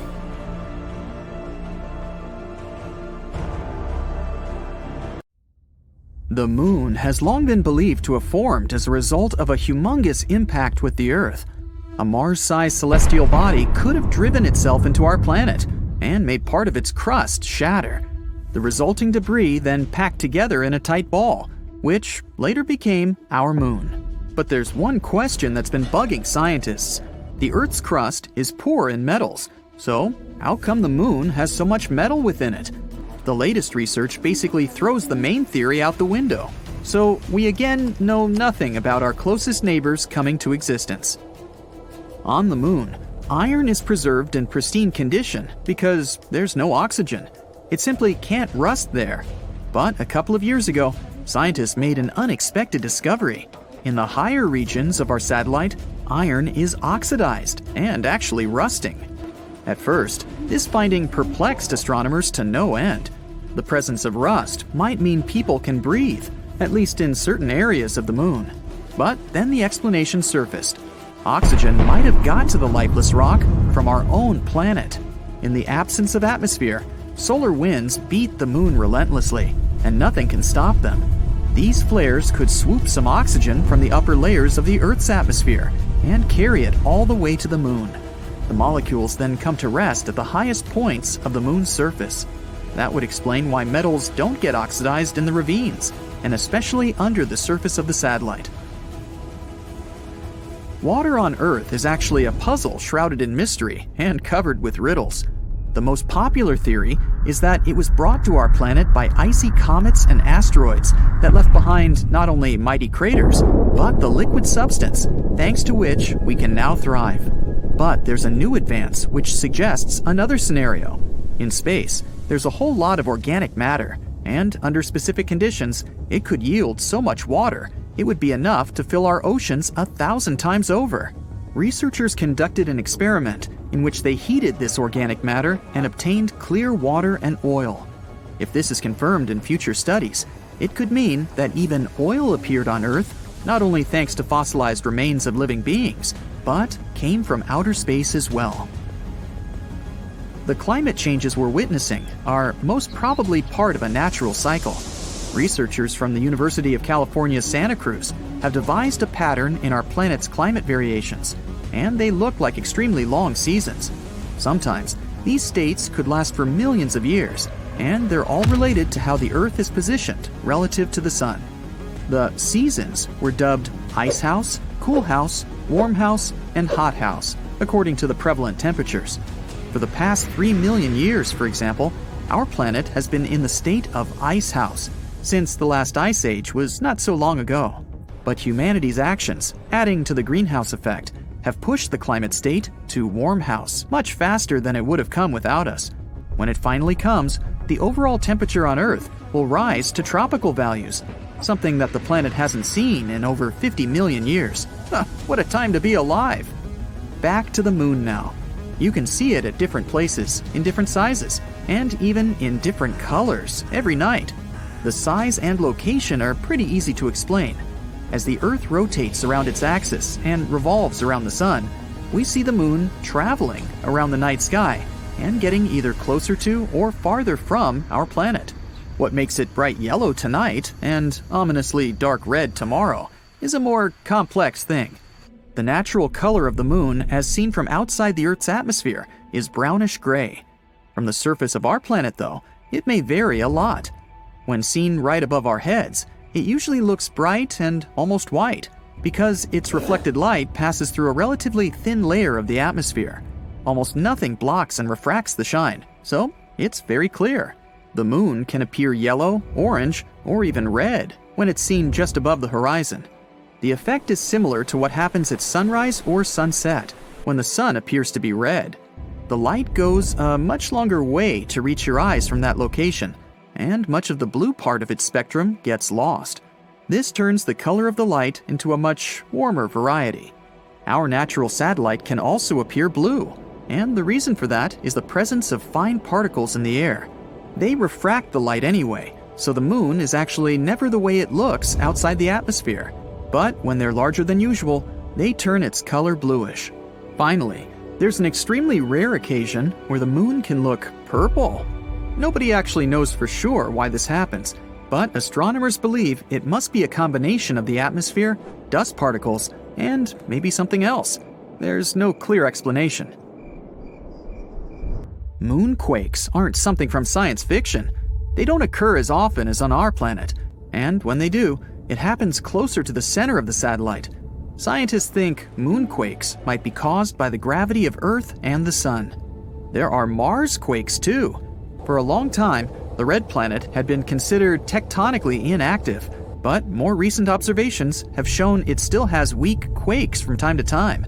You probably wouldn't even be able to feel them if you stood on Mars's surface, but it means some geological processes are still going on underneath the red and dusty landscape. There's no dark side to the moon. Our satellite is tidally locked with Earth, meaning it's always turned to us with one side, while the other always looks away.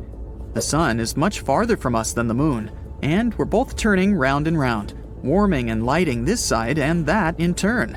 It means that once in every short while, the moon is lit by the sun from either side. It's just that we can't see it from where we are. Each year, the moon is moving away from Earth because of the interaction between the moon's gravitational force and our oceans. It moves around 1.5 inches away each year, which means in 600 million years, it will be 14,600 miles further from Earth than it is now. The number isn't accidental. That's the time when total solar eclipses will stop happening. There is water on the moon. Not puddles or lakes, but grains of water ice exist in permanently shadowed parts near the moon's poles. Scientists think water got on the moon a long time ago, during a period when both the moon and Earth were constantly struck by asteroids and comets. Those contain water ice. This process may have even helped us get our own lakes and oceans, not just the moon's icy water. Newer research says the moon's interior already had water, and it went to the surface during volcanic activity. The same might have happened on our planet too.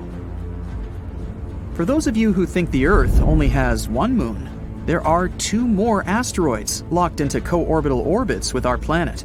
The first one doesn't really circle around the Earth, but has some sort of a synchronized orbit with the planet. That's why it looks like it's following the Earth in a stable orbit, while in reality, it has its own specific path around the Sun. The other one follows a horseshoe orbit around our planet.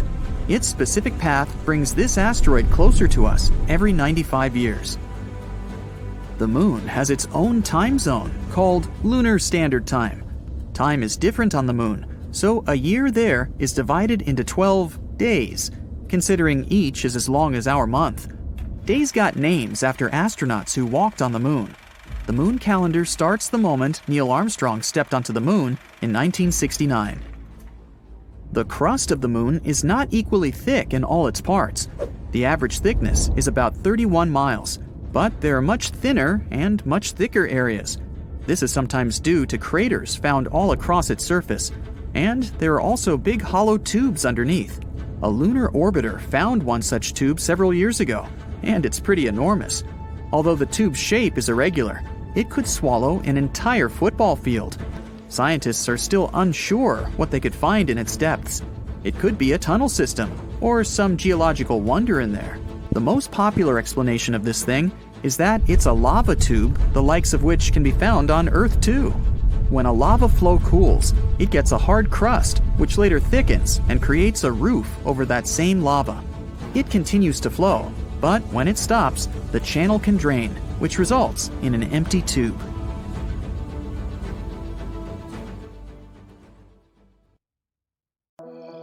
When you see it in the sky, it looks round, but the moon is more of an oval shape, similar to a lemon. This shape, flattened with a bulge on each side, came out billions of years ago when extremely hot tidal forces shaped its crust. They heated up some regions more than others. Gravity from our planet has helped to exaggerate this lemon shape over time. When they were getting ready to send missions to the moon, some researchers were worried because there was a thick layer of dust on the lunar surface. They were afraid seas of dust were both soft and thick enough to swallow their lunar lander. But even though the surface there is dusty, this layer is just too thin to cause complications.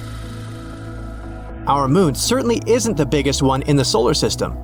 The champion here is Ganymede, one of the 79 moons circling around Jupiter. But our moon is the largest in relation to its parent planet. It has a diameter of more than 2,000 miles, which is slightly bigger than the quarter the size of the Earth. Pluto, for instance, has a smaller moon-to-planet ratio. Its biggest moon, Charon, is almost the size of Pluto, which is why it looks like a double dwarf planet system. How long would a walk around the moon take you? When the Apollo astronauts were there, they managed a walking speed of approximately 1.3 miles per hour. On average, you walk twice as fast down on Earth.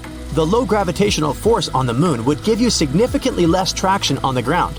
But those special spacesuits astronauts were wearing were never actually designed for long-distance hikes. In theory, you could maybe reach the speed of 3 miles per hour before you'd need to break into a run. At this pace, you travel 6,770 miles, which means making a circle around the moon in 91 days if you're walking non-stop. Why does the moon change its shape? It goes through different phases each month, starting from the new moon and gradually going to the full moon, just to do the same thing all over again, but in reverse. The sunlight hits one half of the moon at a time. This gives it a night and a day side, just like we have it here on Earth. The shape we see the moon in depends on where it's located compared to the sun. If it's directly between us and the sunlight only hits the side we don't see. That's a new moon. It appears completely dark in that phase. But when it comes to the far side of our planet from the sun, its day side completely faces the Earth. That's when we see a full moon. After the initial phase, when the moon is new, we'll see more of its surface in the sky as it orbits our planet. It's something we call waxing.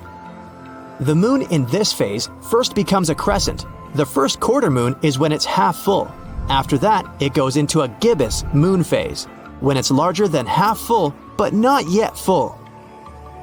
After it reaches the full moon phase, it slowly shrinks and goes through the same phases but in the opposite direction.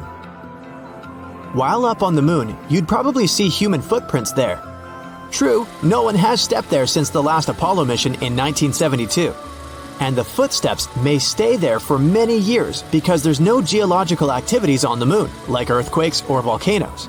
There are no winds, rain, or other things that could erase these footprints. How would you get to the moon? Rockets are probably the first thing that comes to your mind, but a lunar elevator could be an even better solution because traveling in a rocket would be a difficult, expensive, and pretty dangerous way to try to reach the lunar surface.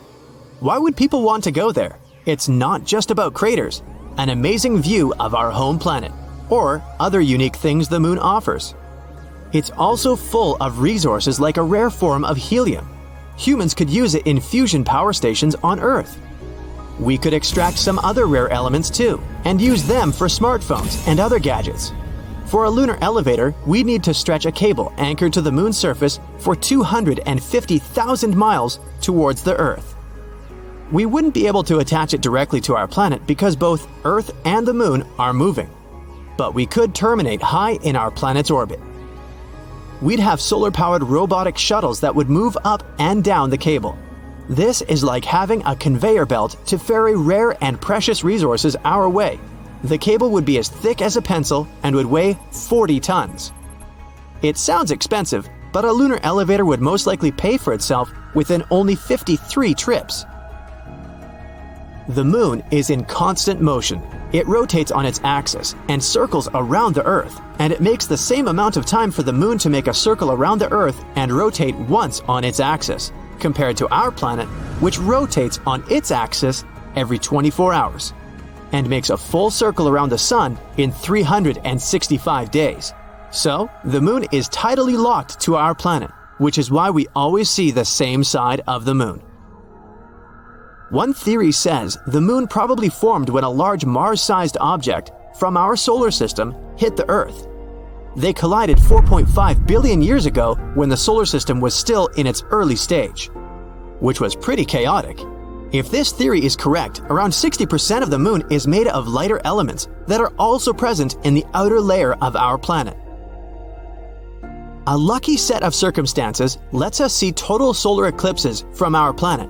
The moon is the perfect size and distance from the Earth to appear the same size as the sun when we're looking at it in the sky. When the moon passes between the sun and us, it covers the sun perfectly. Plus, you can see an impressive halo that illuminates its edges. If it were any farther from us or smaller, a solar eclipse would only look like there's a blot on the sun. Our moon contains the water that kinda jumps around. There's water there locked up in ice.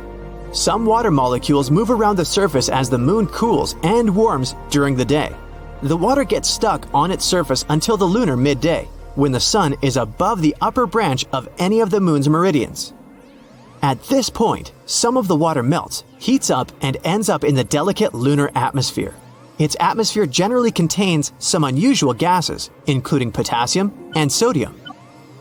Venus, Mars, and Earth don't have these in their atmospheres, so the water stays and floats there until it gets to a cooler area. Then it settles back to the surface. There's a specific anomaly under the surface of the south pole of the moon, a giant and extremely dense blob of metal lodged in the mantle. And, most likely, it's altering the moon's gravitational field. No one knows how such a huge blob of metal ended up trapped under the lunar surface. It could perhaps be remnants of the iron-nickel asteroid. 4 billion years ago, this asteroid crashed into the far side of the lunar surface and created this enormous South Pole Aitken crater. Our natural satellite is shrinking. Its interior is cooling, which results in the moon getting over 150 feet skinnier just as a grape wrinkles as it's shrinking down. But a grape has flexible skin and the lunar surface crust is brittle. That's why it breaks as the moon is getting smaller. That way, it forms thrust faults. One section of crust pushes over the closest part. This has been going on for the past few 100 million years. These lunar faults are still active. They probably produce moonquakes as the moon gradually shrinks and cools all the time. Some of these quakes are strong, maybe 5 on the Richter scale. During their orbit around the moon, astronauts took images of Ina, a quite unusual volcanic deposit. Ina is not that old. It might have been formed somewhere between 3.5 and 1 billion years ago. The volcanoes on the moon were probably active during the age of dinosaurs. If only they could have invented telescopes. They'd probably have a magnificent view of lava oozing from the lunar surface from time to time. The moon has its own time zone called Lunar Standard Time. It doesn't correspond with the time on our planet. A year on the moon lasts 12 days. Each day is about as long as a month on Earth. These days got their names after astronauts who walked on the moon. The days are divided into 30 cycles. The cycles are divided into hours, minutes, and seconds. The calendar started when Neil Armstrong set his foot on the moon on July 21st, 1969.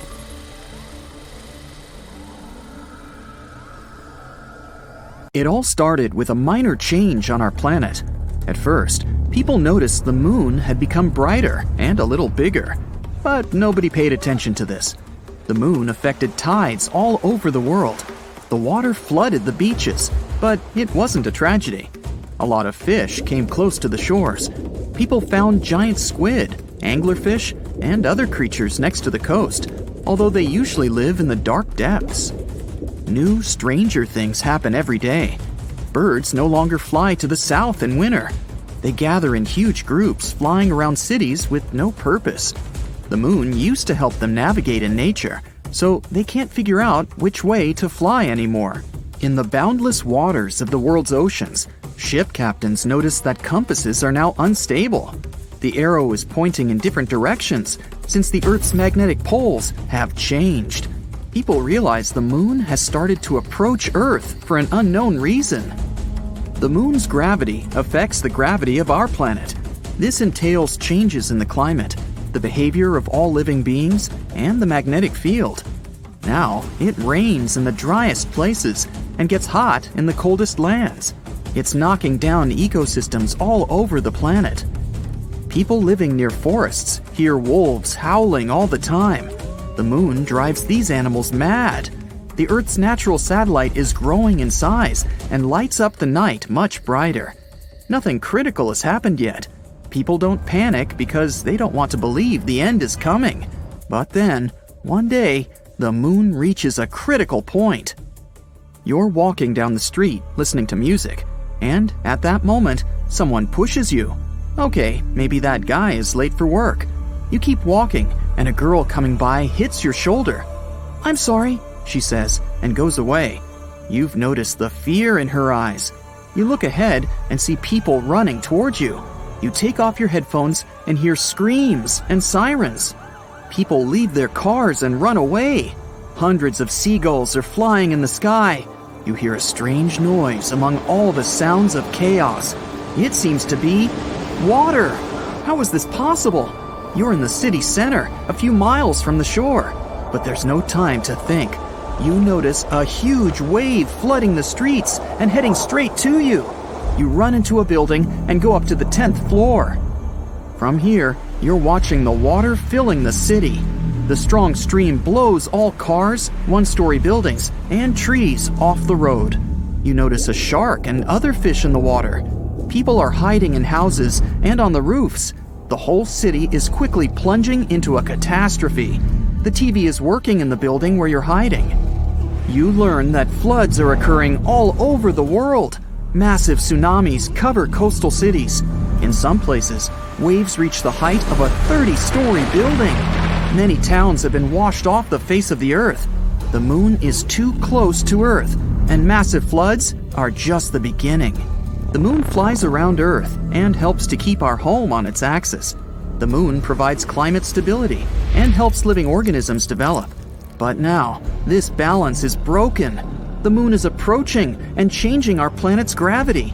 Earth can tilt slightly to the side and provoke massive floods around the world. Imagine that you're holding a round glass of water. Tilt it a little. See how the liquid moves from one side to another? The same thing is happening now with the oceans. But the moon is not just approaching us. It's flying around the planet and getting closer with each circle. It causes natural disasters in different locations on Earth all the time. Now the ocean floods one side, and a few hours later, another. So you see all the water going back from the streets to the shore. The oceans may return to the city again by the end of the day. Wait a minute. It seems the end of the day has already come. You notice that the sky has become dark. It's weird, because it's only 3 p.m. The moon changes Earth's rotation speed and makes the day go faster. The moon covers almost the entire sky and brightly illuminates our planet. You see huge lunar craters. It's so close that you can still see it even when the sun shines. In some places, the passing moon obscures the sun. The water is leaving the streets and everyone goes outside. At this moment, an earthquake begins. The road is cracking and the houses are collapsing. There are landslides on the street. Tectonic plates are shifting all over the planet. Imagine two magnetic balls that are approaching each other. So, one ball is the moon, and the second one is Earth's core. What do you think will happen to what's above the core? That's hundreds of thousands of miles of the Earth's crust. And now, it's all moving. Destructive cracks are emerging all over the world. The planet's highest mountains break down and turn into a pile of stones. The seabed cracks and releases magma from the underground depths. Volcanoes wake up and erupt magma. Clouds of volcanic ash cover the sky from the sun and the glowing moon. But the scariest thing is still ahead. A collision is inevitable. The moon flies around the planet like a ball in a round glass with a hole in the center. This force drives clouds all over the planet. Now there's a thunderstorm, but in 5 minutes, it will be snowing. Then the night comes, and it starts raining. Water droplets consist of mud and volcanic ash. It's difficult for people to breathe without gas masks. Atmospheric pressure is constantly changing. Some people experience severe migraines, and some have sore joints. But there's no time to think about your health. Humanity needs to figure out how to save itself from the collision. A new gravitational order will come when the moon crashes into Earth. Continents will change their shape. They will combine into one giant piece of land or split into 100 smaller ones. The energy of the collision can burn all the oxygen in the atmosphere and make the planet unsuitable for life. Hiding underground also makes no sense because of deep earthquakes. People decide to spend their last hours with loved ones and their families. The moon is getting closer. It's now at the same distance as the International Space Station. The moon covers the sky. Many cities are in the shadows because of the waves. Tsunamis, several miles in height, crash down on the ground. Millions of tons of magma collide with the ocean. Billions of gallons of water just evaporate. Moisture rises into the air, mixes with ash, and floods the land in the form of giant cumulus clouds. You've accepted the complete destruction of the planet, but something strange happens to the moon at this moment. You notice giant cracks appear on it. The moon slowly begins to divide into two parts. Both halves crumble into hundreds of large pieces. It's just falling apart. The Earth doesn't have a natural satellite anymore. It's just a pile of giant space rocks. But why is this happening? There's a space around our planet called the Roche limit. In this place, the gravity of Earth is stronger than that of the moon. This means that the forces holding the moon together are weaker than those that tear it apart. People are cheering. The Roche limit has saved the planet. The moon won't hit us. It breaks up into millions of fragments and forms a circle around our globe. Now, Earth looks like Saturn. A belt of moonstones surrounds us. Huge chunks destroy everything in their path, all the space debris. The satellites are no longer working. Humanity loses its means of communication and navigation. People will have to use paper maps again. The moon held our planet's orbit at a certain angle before these events. Now the axis is tilted differently. One hemisphere becomes closer to the sun, and the other plunges into shadow.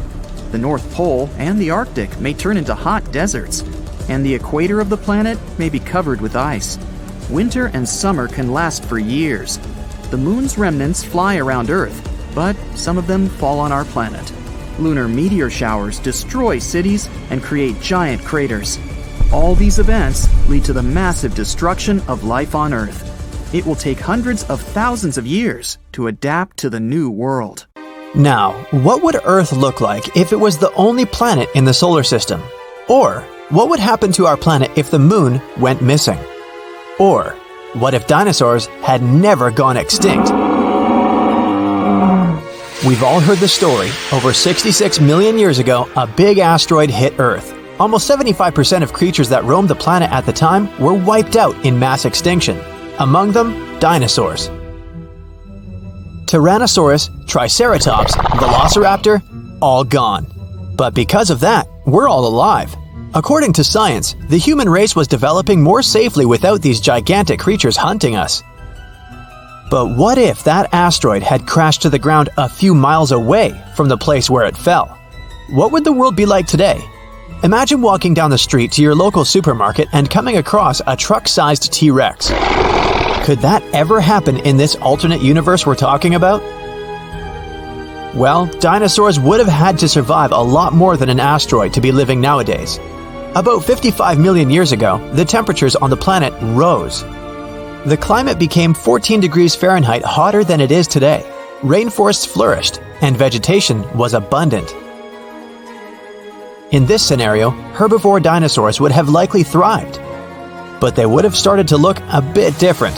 Plants started growing during that time period were not very rich in nutrients. This means that dinosaurs would have probably shrunk in size, not having the necessary energy to grow all the way to their full size. Then, about 34 million years ago, South America and Antarctica split, which resulted in a cooler and drier climate. During this period, long-legged dinosaurs would have been the ones to survive. At that time, animals had to travel long distances to hunt, since seasons started to affect the availability of food and water. Compared to the mammals of that period, dinosaurs would have had significant advantages, like having more teeth or better eyesight. And speaking of mammals, some of them probably would have never evolved. That would have become dinosaurs' breakfast first. By the way, did you know that some dinosaurs live among us today? Think pigeons or birds in general. They've all evolved from dinosaurs. Now, I bet you've heard once or twice that we use 10% of our brains. If this was true, what would happen if you used 100% of our brain? Would you be able to compose a symphony? Would you become a tech genius and create a multi-million-dollar company overnight? Let's start with the facts. We don't only use 10% of our brain. This notion became highly popularized by movies, but it's not very accurate. The truth is, the largest portion of your brain is active at all times. But not all parts are working simultaneously. The exact percentage varies from person to person. Now, neurologists say you wouldn't be using 100% of your brain's capacity at once. Your body simply wouldn't have enough energy for that, which means you'd be hungry all the time. Imagine the number of calories you need to consume for that to work. You would also be limited by your body's basic needs: breathing, digesting food, and circulating blood. So if you did use all of the capacity of your brain, you'd be tired all the time. It'd be worse than running a marathon without any preparation.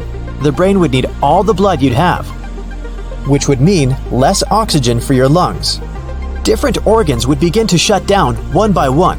In a nutshell, it'd be terrible for your health. By the way, some researchers have estimated that more than 60% of the brain is composed of something that is called neural dark matter. In other words, this dark matter consists of neurons that have no apparent purpose or simply don't respond to common stimuli. Marathons are some of the greatest feats of strength and endurance in the world, but what would happen to your body if you decided to run a marathon without any training? The statistics are overwhelming. Nearly 50% of participants drop out of the race before crossing the finish line. A regular marathon is 26 miles long, and if you're not used to physical activity, it's a great challenge. You'd probably be able to run the first mile without any serious problems, but breathing loudly and heavily through your mouth. By the third mile, your body temperature would skyrocket, and you'd feel as if you have a mild fever. You'd most likely give up here. But if you decided to keep going, you'd have to trick your mind and body into running another 23 miles. By the 20th mile, you'd hit what is known as the wall. Your body would have burned all your reserves of glucose, and you'd get extremely tired. Even experienced runners often go through this stage. By the end of the marathon, you'd be promising yourself to never do this again. You'd leave the race with at least a few cramps and many food cravings. Now picture this. It's a clear, beautiful night. There are no clouds, and you can see two of the brightest planets in Earth's sky blinking up there. Those are Mars and Venus. Now, have you ever imagined what would happen if Earth was the only planet in the solar system? If the other planets never existed, things would be really different for our Earth. The planets in the solar system work together, keeping one another in certain place with their gravitational pull. Now, if Mercury or Venus ceased to exist, Earth would drift closer to the Sun. our atmospheric temperature would become similar to that on the surface of Mercury, 800 degrees Fahrenheit. This would make life on Earth impossible, but if Jupiter or Saturn disappeared, Earth would most likely drift further away from the Sun, and its temperature would drop to below -200 degrees Fahrenheit. If life managed to survive in such circumstances, it would probably be aquatic. The position of Earth in the solar system not only affects all kinds of life forms, but it also dictates seasons, the length of days, and how long one year lasts. Now, when we say no other planets, we mean no moons either. So, what would happen if one fine day the moon just disappeared? That would have catastrophic consequences. The moon has the largest influence on Earth's tides. In a moonless universe, tides would shrink by about 75%. This would greatly affect crabs, mussels, and sea snails that live in tidal zones. This would consequently disrupt the diet of larger animals. Eventually, it would affect entire coastal ecosystems. Earth's weather would change. Tides and tidal currents help mix cold Arctic water with warmer water from the tropics, stabilizing the climate worldwide. Weather forecasting would become almost impossible, and the average difference between the hottest and coldest places on Earth would become extreme. The absence of the moon would also influence Earth's tilt. Right now, Earth tilts on its axis at 23.5 degrees, mostly due to the moon's gravity. With no moon around, Earth's axis would wobble between 10 to 45 degrees. Scientists believe that even a slight difference in Earth's tilt can cause huge changes, such as an ice age. Other than this, a moonless sky would upend the lives of many nocturnal animals. Moths have evolved to navigate using the light of the moon and stars. Newborn baby turtles use the moon's light to find their way to the ocean. Different animals rely on both darkness and a small amount of moonlight to hunt effectively. Now, how about we travel far back in time and imagine what would happen if you lived in ancient Egypt? This civilization lasted for over 3,000 years. Ancient Egyptians were responsible for building some of the world's most recognizable symbols, the Great Pyramids at Giza. If you'd lived in ancient Egypt, you'd have witnessed a time of enormous scientific and mathematical breakthroughs. Ancient Egyptians organized themselves in strict social structures, so you'd probably have to fit into one of them. You'd have either been born a laborer, a farmer, or a specialist, which was either a soldier, a sailor, or a teacher, or you'd have been part of the Egyptian elite. If you had been a farmer, you'd probably live in a house made of mud bricks. You'd have had a stone oven and kept your food stored in a pit in the ground. You'd have spent your days tending to crop fields by the Nile River, or taking care of cattle and ducks. On tax days, you'd have packed up some of your harvest and brought it to the temple as payment for the usage of land. If you'd been a member of the elite, you'd have spent most of your days in banquets. You would have adorned yourself in gold and semi-precious stones, displaying all your wealth. If you had lived in ancient Egypt, maybe you would have been one of those who invented tables. Yep, before the Egyptians, there was no such thing as a table. This invention appeared as a way to keep food off the ground. Our sun is insanely massive. Want some proof? Well, 99.86% of all of the mass of the solar system is in the mass of the sun. In particular, hydrogen and helium that it's made of. The remaining 0.14% is mostly the mass of the solar system's 8 planets. Earth might not be the only tectonically active planet in the solar system. Astronomers have spotted some landforms looking like cliffs on Mercury. If it's so, the tectonic activity could explain the rapid shrinking of the planet. In most sci-fi movies about space, the main character gets into an asteroid belt and has to try hard to get away from countless rocks that threaten to damage their spacecraft. Sorry to disappoint, but that's nothing like the real thing. The only asteroid belt astronomers know about is located between Mars and Jupiter. There are thousands of asteroids in this region, but they're so widely spaced that a chance of collision is next to nothing. The valley called Valles Marineris on Mars is more than 10 times larger than Earth's Grand Canyon. And it's another thing that puzzles astronomers. After all, Mars isn't a planet with active plate tectonics. On the surface of Jupiter, there's a weird region that's called the Great Red Spot. Recently, astronomers have concluded that this spot is actually a storm that has been raging on the planet for centuries. But some 20 years ago, scientists noticed that the red region started to shrink. Nowadays, it's just half the size it used to be. And still, the spot is 1.5 times bigger than Earth. While looking up at the stars through your kitchen window, you ask yourself, could you send pizza to space? And more importantly, could you still eat it if it came back? These are some mighty important questions. Okay, focus. How are we going to send the pizza to space? Given that NASA's first space shuttle cost roughly $49 billion, I don't think they'll allow us to borrow a rocket ship for the day, since they may have, more important things to do. Without our rocket ship, we won't be able to get the pizza that high, or to travel at that speed. Okay, fine, they can keep their rocket. I'm happy with my amazing weather balloon, which, by the way, will still get us 1/3 of the way to space, bringing us to the area known as the edge of space.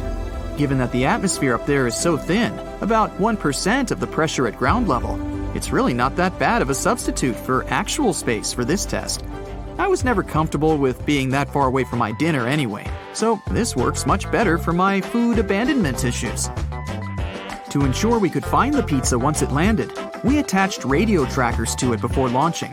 These send a signal with a GPS position to the ground, which is then put on a map for us to chase, giving us a good idea of where the pizza will be found. Oh man, I love technology! And just like that, the moment has arrived. We found our pizza intact, and after some moments of passionate hugging and loving strokes, I'm ready to take a bite. So, was the wait worth it? How does it taste? And can you eat it? Yes, you can. But the taste? Not that great actually. And despite mentioning it earlier, I forgot to bring my microwave. The crust's been frozen from the frightening temperatures experienced on its journey. And I actually mean frozen. The bread itself has an icy middle. But before we can even discover this, we'll notice that when we go to rip a piece of the pizza off, it doesn't tear as normal. Instead, it snaps off, as if we've just broken a piece off a twig. We can even hear a clicking noise. My warm, soft bread is no more. You'd be better off keeping this for dessert, in the event you run out of frozen ice cream. On second thought, let's just throw it in the trash. Nonetheless, it's pretty cool that we were able to send this garlic bread to the edge of space and still end up eating it, right? We all know the Earth has one moon. But there are 2 more asteroids, 3753 Cruithne and 2002 AA29, locked into co-orbital orbits with our planet. The first one doesn't really circle around the Earth, but has some sort of a synchronized orbit with the planet, which is why it's looking like it's following the Earth in a stable orbit, while in reality, it has its own specific path around the Sun. The other one follows a horseshoe orbit around our planet. Its specific path brings this asteroid closer to us every 95 years. Why doesn't the atmosphere of our home planet vanish and disappear into the vacuum of space? Even though we can't see them, the gas and vapor molecules that our atmosphere consists of all have mass. As such, all of these molecules feel the gravitational pull of the Earth, just like we do. They could escape, true, if they had enough energy. For instance, if our planet was closer to the Sun, the atmosphere would be hotter and its molecules could get away easier. But the Earth, fortunately, is just at the right distance from the Sun and has exactly enough mass to keep its atmosphere in the same place. A recent study claims that the Moon has a tail, and every month it wraps around our planet like a scarf. A slender tail made up of millions of atoms of sodium follows Earth's natural satellite, and our planet regularly travels directly through it. Meteor strikes blast these sodium atoms out of the Moon's surface and further into space. For several days each month, the Moon remains between the Sun and our planet. That's when Earth's gravity picks up that sodium tail. Our planet drags it into a long stripe that wraps around its atmosphere. This lunar tail is totally harmless. It's also invisible to the human eye, 50 times dimmer than what you can perceive. But during those rare days, high-powered telescopes can spot its faint yellowish glow in the sky. The tail looks like a gleaming spot that's 5 times the full moon's diameter. You won't believe it, but the moon seems to be shrinking. Earth's natural satellite is now 150 feet smaller than it used to be hundreds of millions of years ago. The reason for this phenomenon might be the cooling of the moon's insides. It could also explain the quakes shaking the surface of our planet's natural satellite. Turns out, there are plenty of planets in the universe and even in the Milky Way galaxy that have liquid or frozen water on them. The closest one is within our solar system. It's Europa, one of Jupiter's moons. Scientists are almost sure that underneath its frozen surface, there's an actual ocean of water. But it's too soon to be hyped about possible life on such planets. Liquid water is only one of many things that have to come together for life to appear on a planet. In 2019, NASA's InSight lander, whose goal was to study the interior of Mars, registered the first Mars quake ever. These quakes were coming fast, about 2 per day. Most of them were tiny. You wouldn't even feel them if they happened on our planet. So far, more than 300 Mars quakes have been detected. Those are the first quakes on any space body other than Earth and the Moon. Another mysterious phenomenon discovered by the mission was bizarre magnetic pulses. They occurred every midnight around the lander. It's still unclear what those pulses were. Maybe after midnight, they're gonna let it all hang out. Or something. Our moon could be hiding way more pockets of water than scientists used to think. Its surface has something called cold traps. Those are areas that are in permanent shadow. If you could stand near one of the moon's poles, especially the South Pole, you'd see such shadows all over the place. There are tiny cold traps, and there are hundreds and thousands of bigger ones. These regions are in eternal darkness, and might have even gone without the slightest ray of sunlight for billions of years. And now, scientists think they're hiding much more than we thought, including small patches of ice, no bigger than a penny, but still, something astronauts could use to drink or for their rocket fuel. The majority of the water could be stored in glass or somewhere between grains on the surface of the moon. One theory says a huge part of the lunar surface could have the capacity to store water, but no one can prove it until someone goes there in person or sends rovers that would dig under the surface. The moon is not entirely white and devoid of color. Apollo astronauts that landed there in 1969 said the moon was a bit brownish. Later studies showed some dark lunar areas display hints of brown and blue. The space crew had been getting ready for the launch for over 3 years.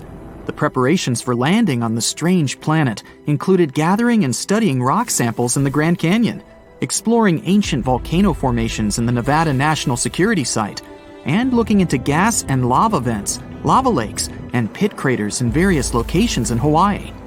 To be able to resist microgravity conditions, they learned how to walk obliquely by being strapped and suspended sideways and trying to move along walls. They had to test their limits through intensive diet and sleep regimens to make sure they'd be safe in outer space. It took them 3 days, 3 hours, and 49 minutes to reach the surface of this new world in a place called the Sea of Tranquility. They could have gone for the Ocean of Storms or the Central Bay, but they chose this place to land because it had good visibility and it was relatively smooth and easily reachable with as little propellant as possible. One of the first things they noticed when they got there was that, well, the place kind of smelled. This may sound like the beginning of a science fiction novel, but it's actually the true story about how the Apollo 11 mission landed on the moon on July 20th, 1969. Since then, the moon has had 12 human visitors to this day. We think of it as our neighboring space buddy, but there's still much we don't know about this mysterious satellite. And that should come as no surprise, since the moon is actually always showing us the same face. That is because the Earth and its only permanent natural satellite are in synchronous rotation, which makes us think it's always permanently still. The truth is, it's not in a fixed position, and it is actually moving further and further away from the Earth each year by 1.5 inches. Believe it or not, the Earth and the Moon although being 238,855 miles apart, deeply influence each other. While the moon is partially responsible for the tides of the seas and oceans on our planet's surface, our Earth is actually to blame for movement on the moon. They're called moonquakes, and they last way longer than earthquakes, some of them up to half an hour. It may look perfectly round to us on a warm summer's night, but the moon is actually oval. The lemon-like shape is caused by the Earth's gravitational pull. Our moon features more than footprints when it comes to traces of humans. In 1969, American astronauts left many objects on the surface of our satellite, such as 2 golf balls, a drawing by famous artist Andy Warhol, and a message from Queen Elizabeth II herself. One of the last people to walk on the moon to this day, an astronaut named Eugene Cernan, scribbled his daughter's initials on the moon's surface in 1972. Since it appears there's no wind or any other type of weather change there, the letters TDC could remain there permanently. It's actually possible to be allergic to the moon. Harrison Jack Schmitt, an astronaut from the Apollo 17 mission, spent some time in a valley in the Sea of Serenity, then climbed back into the crew's lunar module, but had some moon dust on him. Just as he removed his spacesuit, he got red eyes, sneezing fits, and other allergic reactions that lasted 2 hours. Since it's so close to us, we've established that the moon has a time zone of its own. We call it the Lunar Standard Time, but it doesn't correspond to time on Earth. To get an equivalent, the explanation is a bit more complex, but in simple terms, a year on the moon is split up into 12 days, each one about as long as a month on Earth. Each one of these days got its name after a different astronaut who has walked on the moon. The start date of this calendar coincides with the moment Neil Armstrong walked on the moon. So, the Lunar Year 1, Day 1, began on July 21st, 1969 at 2:56:15 Universal Time. Since the moon has a very thin atmosphere, it has some pretty crazy temperatures, both hot and cold. They can go up to 200 degrees Fahrenheit. Over by the moon's poles, however, the temperature is always at around -400 degrees Fahrenheit. Humans have tried to trace the connection between our natural satellite and the Earth for as long as we can remember, coming up with words to explain why the moon's existence influences us so. In the Middle Ages, scientists and philosophers thought that during a full moon, some people were more likely to experience different health conditions. Because they saw this inexplicable connection to the full moon, people with these symptoms were named lunatics, or at times, literally, moonsick. People are not the only creatures living on Earth that are affected by moon cycles. Dog owners are 28% more likely to take their pet to vet emergency rooms during the full moon. You may think that's the reason why wolves have this preference for howling at a full moon, more so in popular culture. But scientists haven't been able to find any connection between wolf behavior and the lunar cycles, so it might as well just be a myth. The largest known crater in our solar system is also found on our moon, and is called the South Pole Aitken. This giant formation is located on the far side of the moon and measures 1,550 miles in diameter. One of the many things we've yet to fully understand about our satellite is the unusual flashes of light that can sometimes be seen on its surface. Scientists have named these outbursts transient lunar phenomena, or TLP in short, and they have been seen all over the world for centuries. One of the first instances of TLP dates back to 1178, when monks from Canterbury claimed to have seen a flaming torch on the surface of the moon after the sun had set. TLP does not simply mean light flashes. Reports also have detailed other unusual events, such as gas-like mists, reddish, green, blue, or violet colorations, or even the darkening of certain locations on the moon. Is something strange happening with our moon? Is it the beginning, or did we just start noticing it with the newer space study equipment we have nowadays? There are a lot of different theories that scientists have developed trying to piece together what can be causing these events. The unusual flashes on the moon can be caused by anything from meteoric impacts to electrostatic activity. It's difficult to pinpoint the explanation for each event, since most of these episodes are recalled either by a single observer on Earth or from a single location. The fact that there is noticeable seismic activity on the moon can also explain why we can sometimes see unusual flashes of light on the surface of our satellite. When the moon's surface moves, it can cause different light-reflecting gases to erupt, which can explain luminous developments. Some scientists have even suggested that residual geologic activity may also be the cause. This is all the more shocking, given that we've always looked at the moon as a lifeless world. Did you ever notice that our moon can change its color? There are actually many scientific explanations for that.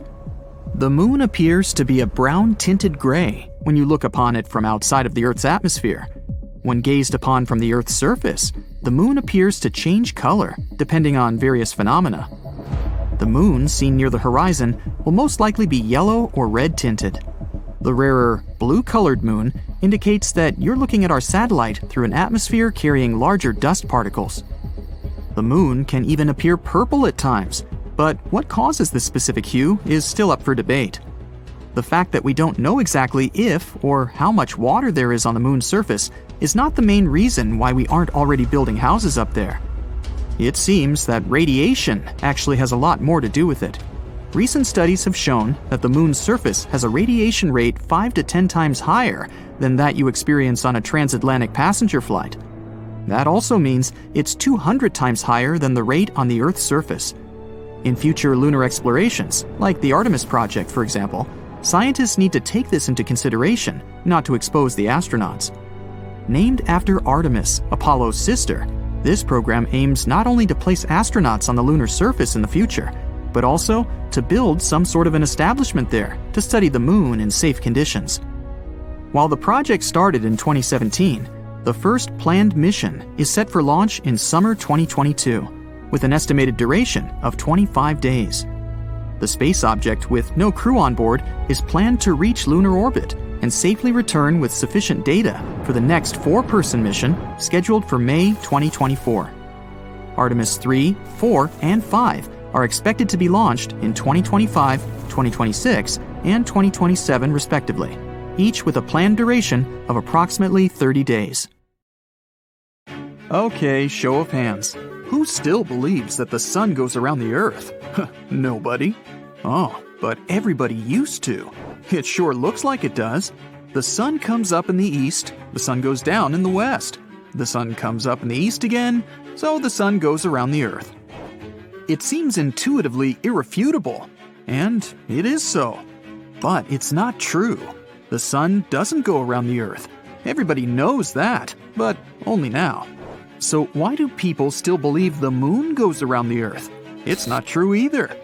We have to go back over 500 years to begin to get an idea of how hard it is for science to change universally accepted facts. Nicholas Copernicus, around 1510, was the first to propose a heliocentric, sun-centered solar system, but he didn't do it publicly. Copernicus privately circulated letters to other astronomers explaining why the accepted fact of an Earth-centered solar system should be scrapped in favor of a more straightforward, more astronomically correct, sun-centered solar system. Copernicus's difficulty in promoting the sun-centered solar system depended on another bold conceptual innovation, that the Earth rotates. Copernicus's concept of a rotating Earth flew directly in the face of 5 literal statements in the Bible that the Earth was founded on a fixed foundation never to be moved. And the Catholic Church wasn't about to let that worldview be challenged or changed. Copernicus had too much to lose to go public with his revolutionary, pun intended, heliocentric theory as a churchman himself. 100 years later, Galileo Galilei wasn't so reticent. Galileo had observational proof to back him up because he had a telescope. In early 1610, Galileo first observed the moons of Jupiter and kept track of their orbits. Yes, the moons of Jupiter do orbit around Jupiter. They go round and round the giant planet in actual orbits, unlike, as we shall soon see, how our moon travels around the sun with the Earth. Galileo became famous, or infamous, as the case may be, because he discovered orbital motions that were not heliocentric, that did not fit the accepted worldview. It rattled civilization's Earth-centered cosmology. Galileo was indeed revolutionary. Later in 1610, Galileo observed through his telescope which only had an aperture of 1.5 inches. The planet Venus going through phases, just like the moon goes through stages. Galileo wrote that Venus imitates the moon, in Latin, in his notebook. There could be no other explanation for these observations. Venus was orbiting the sun. People were afraid to look through Galileo's telescope when he set it up in the Great Square of Pisa. They were too scared to have their worldview revolutionized. Strange as it may seem, we are experiencing something similar to that now concerning the moon orbiting the sun and acting like a double planet with Earth. People, scientists included, stubbornly persist in viewing the moon as its clever official International Astronomical Union name.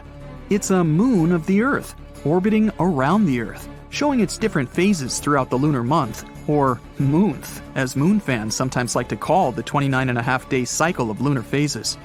Moon lovers' favorite day of the week, of course, is Moon Day. It comes right after Sunday. But back to the science. It's how our school books portray the phases of the moon. It's what people believe now. Notice how the Earth is the moon's center, and how it goes around the Earth in a circular path. This is the geocentric view of the moon. It's what we see from Earth. The moon comes up, the moon goes down. The moon comes up again. The moon goes around the Earth. But that's not what's happening in space. It's way past time we Copernicus-size the moon. We need to start seeing the moon from a heliocentric point of view, as we do for everything else in the solar system. First of all, the geocentric view of the moon's phases shows the Earth stationary, sitting in the center of the moon's path for a whole month. But the Earth is not stationary at all. We're zooming around the sun at a very high speed, anywhere between 66 and 68,000 miles an hour. Therefore, any picture of the moon going around a stationary Earth is profoundly misleading and really outright wrong. The heliocentric view of the Earth and moon moving together in space should look something like this. Notice that the moon is not going around the Earth. It's traveling along with the Earth, around the sun. The path of the moon around the sun is a sinusoidal path back and forth, across the ever-forward moving path of the Earth. Notice that the moon always goes forward too. It doesn't ever go backward to either the sun or the Earth. By always moving forward and sinusoidal, the path of the moon does not qualify as an orbit in the same sense that the other moons of the solar system orbit their planets in elliptical paths. Therefore, it is wrong to say the moon orbits the Earth. The moon orbits the sun along with the Earth, or the moon and the Earth both orbit the sun, are statements Copernicus and Galileo would approve of. But science today has difficulty accepting a heliocentric view of the moon. Maybe there would be too many books that need to be reprinted. Maybe too many astronomy professors would have to admit that they were wrong their whole careers. Accordingly, objections are put forward to block the revolutionary heliocentric view of the moon from being universally accepted. One such objection is that the moon never leaves the Earth's gravity well, and therefore should be rightly considered a moon of the Earth, an orbital, to use the astronomical term for satellite. Undoubtedly, the moon never leaves the Earth's gravity well, or else we would lose the moon. However, representations of this well-known definite fact always show the moon moving around the Earth inside the gravity well, and this is not true. The moon never goes back toward the Earth as it would need to if it were in an elliptical orbit. So the gravity well objection can be dismissed because the astronomers who propose as orbital evidence that the moon always stays within the Earth's gravity well fail or neglect to include the facts of the moon's continuously forward sinusoidal motion. Escape velocity for the moon to leave Earth's gravity well is reported to be about 2,684 miles per hour. Relative to the Earth, the moon presently moves about 2,238 miles per hour. What kind of impact would it take to accelerate the moon that extra 450 miles per hour needed to knock it out of Earth's gravity well? If anyone wants to compute that, you're most welcome to put your answer in the comments section. Maybe it could happen, and that would not be good. There's another objection to looking at the moon from a heliocentric point of view, and that involves the barycenter of the Earth-Moon system. The barycenter is the center of gravity between the Earth and the Moon. Think of yourself on a seesaw in the park. The other end of the seesaw is a massive lineman from a professional football team. How far forward towards you would the lineman have to move so that you both are balanced evenly? He'd have to move towards you almost to the center of the seesaw. You are the Moon, and the lineman is the Earth, although Earth is a feminine name. The balance point of the Earth-Moon system, the barycenter, is over 1,000 miles inside the Earth. It is this balance point, astronomers dutifully point out, that is orbiting the Sun. It is a heliocentric point of view. Copernicus and Galileo would approve. However, these astronomers always seem to add the geocentric animation of the Moon orbiting around the Earth, with the barycenter inside. In this way, they can keep the Moon orbiting around the Earth. But it's somewhat dishonest to combine two different perspectives in one animation. You can't have your cake and eat it too. This leads us directly to the real sticking point that keeps us from believing that the Moon is orbiting the Sun, the double planet conundrum. The International Astronomy Union refuses to consider the Moon and Earth a double planet. They refuse to do so almost exclusively because the barycenter of the Earth-Moon system is inside the Earth. It's tough to buck City Hall, as the saying goes. You'll recall that IAU, or UAI if you use the French designation, demoted Pluto to dwarf planet status. And they still haven't reversed that decision, despite seemingly ample evidence that Pluto is the 9th planet. Perhaps we should reflect on what it means to be an Earthling. To be an Earthling implies that we know ourselves to be space-borne people orbiting a yellowish star near the outskirts of a spiral galaxy. We, meaning all the peoples of Earth, live in space and are absolute creatures from space. Above us is the Moon, Earth's companion. We're making a big mistake by referencing the Moon according to our geocentric parameters. Our conceptual expansion into space is inhibited by an incorrect, outdated, Earthbound view of the Moon. The universe doesn't revolve around us, and neither does the Moon. Every April, a group of scientists observes the faint glow of asteroids passing by our planet. One year, they realized there was something weird shimmering in their telescopes. The team expected it to be another asteroid, but they ended up very surprised because what they discovered was an unusual space rock that didn't consist of the minerals that usually make up asteroids. It was made of silicate, the material mostly found on the Moon. They named it Kamo'oliwa, which is a Hawaiian word that means wobbling celestial object. The rock didn't match any near-Earth asteroids scientists had already been familiar with. Instead, that piece had a pattern of reflected light, similar to that of the moon rocks astronauts had brought back from NASA missions. This fragment turned out to be a quasi-satellite, which is a kind of asteroids that orbit both our planet and the Sun. It repeatedly circles Earth and has a quite unusual tilt. That's the reason you can only see it in the night sky once a year. The fragment is pretty shy, too. It never gets closer to our planet than 9 million miles. That's almost 40 times as far away as the Moon. Plus, this space body often hides in the shadows. Scientists have figured out the piece won't stay in this orbit for a long time. It probably arrived at its current position about 500 years ago, and its orbit is likely to change in the next 300 years. This fragment may not be alone out there in space. There are at least 3 more similar near-Earth objects. They may have all come from the same place. Researchers aren't sure yet about the nature of the rock, but they can find out more about this unusual space object if they send a spacecraft to collect samples and bring them to Earth. That's something China's space agency is planning to do later this decade. Now, the Moon appeared in the middle of chaos. There are several theories about how that happened. The first one claims the Moon used to be just a wandering body, similar to an asteroid.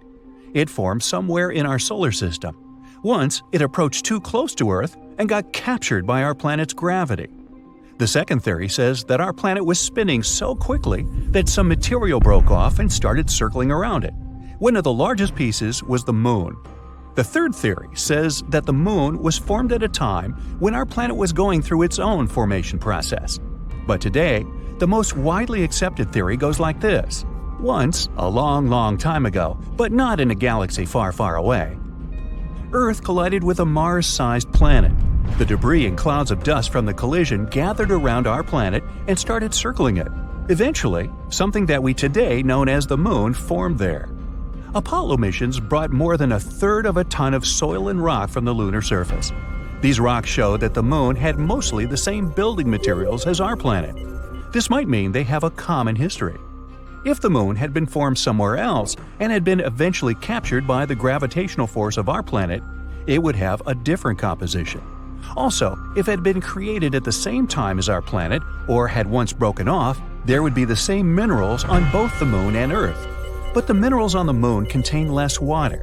Plus, our planet's natural satellite is rich in materials that form fast at high temperatures. Now, the Moon isn't the only space body in the solar system with a mysterious past. Hippocamp is Neptune's moon, discovered in 2013. It's the smallest moon of this ice giant, a mere 21 miles across. It's very close to Proteus, the biggest of Neptune's inner moons. And no, Hippocamp is not a place for big African mammals to spend the summer.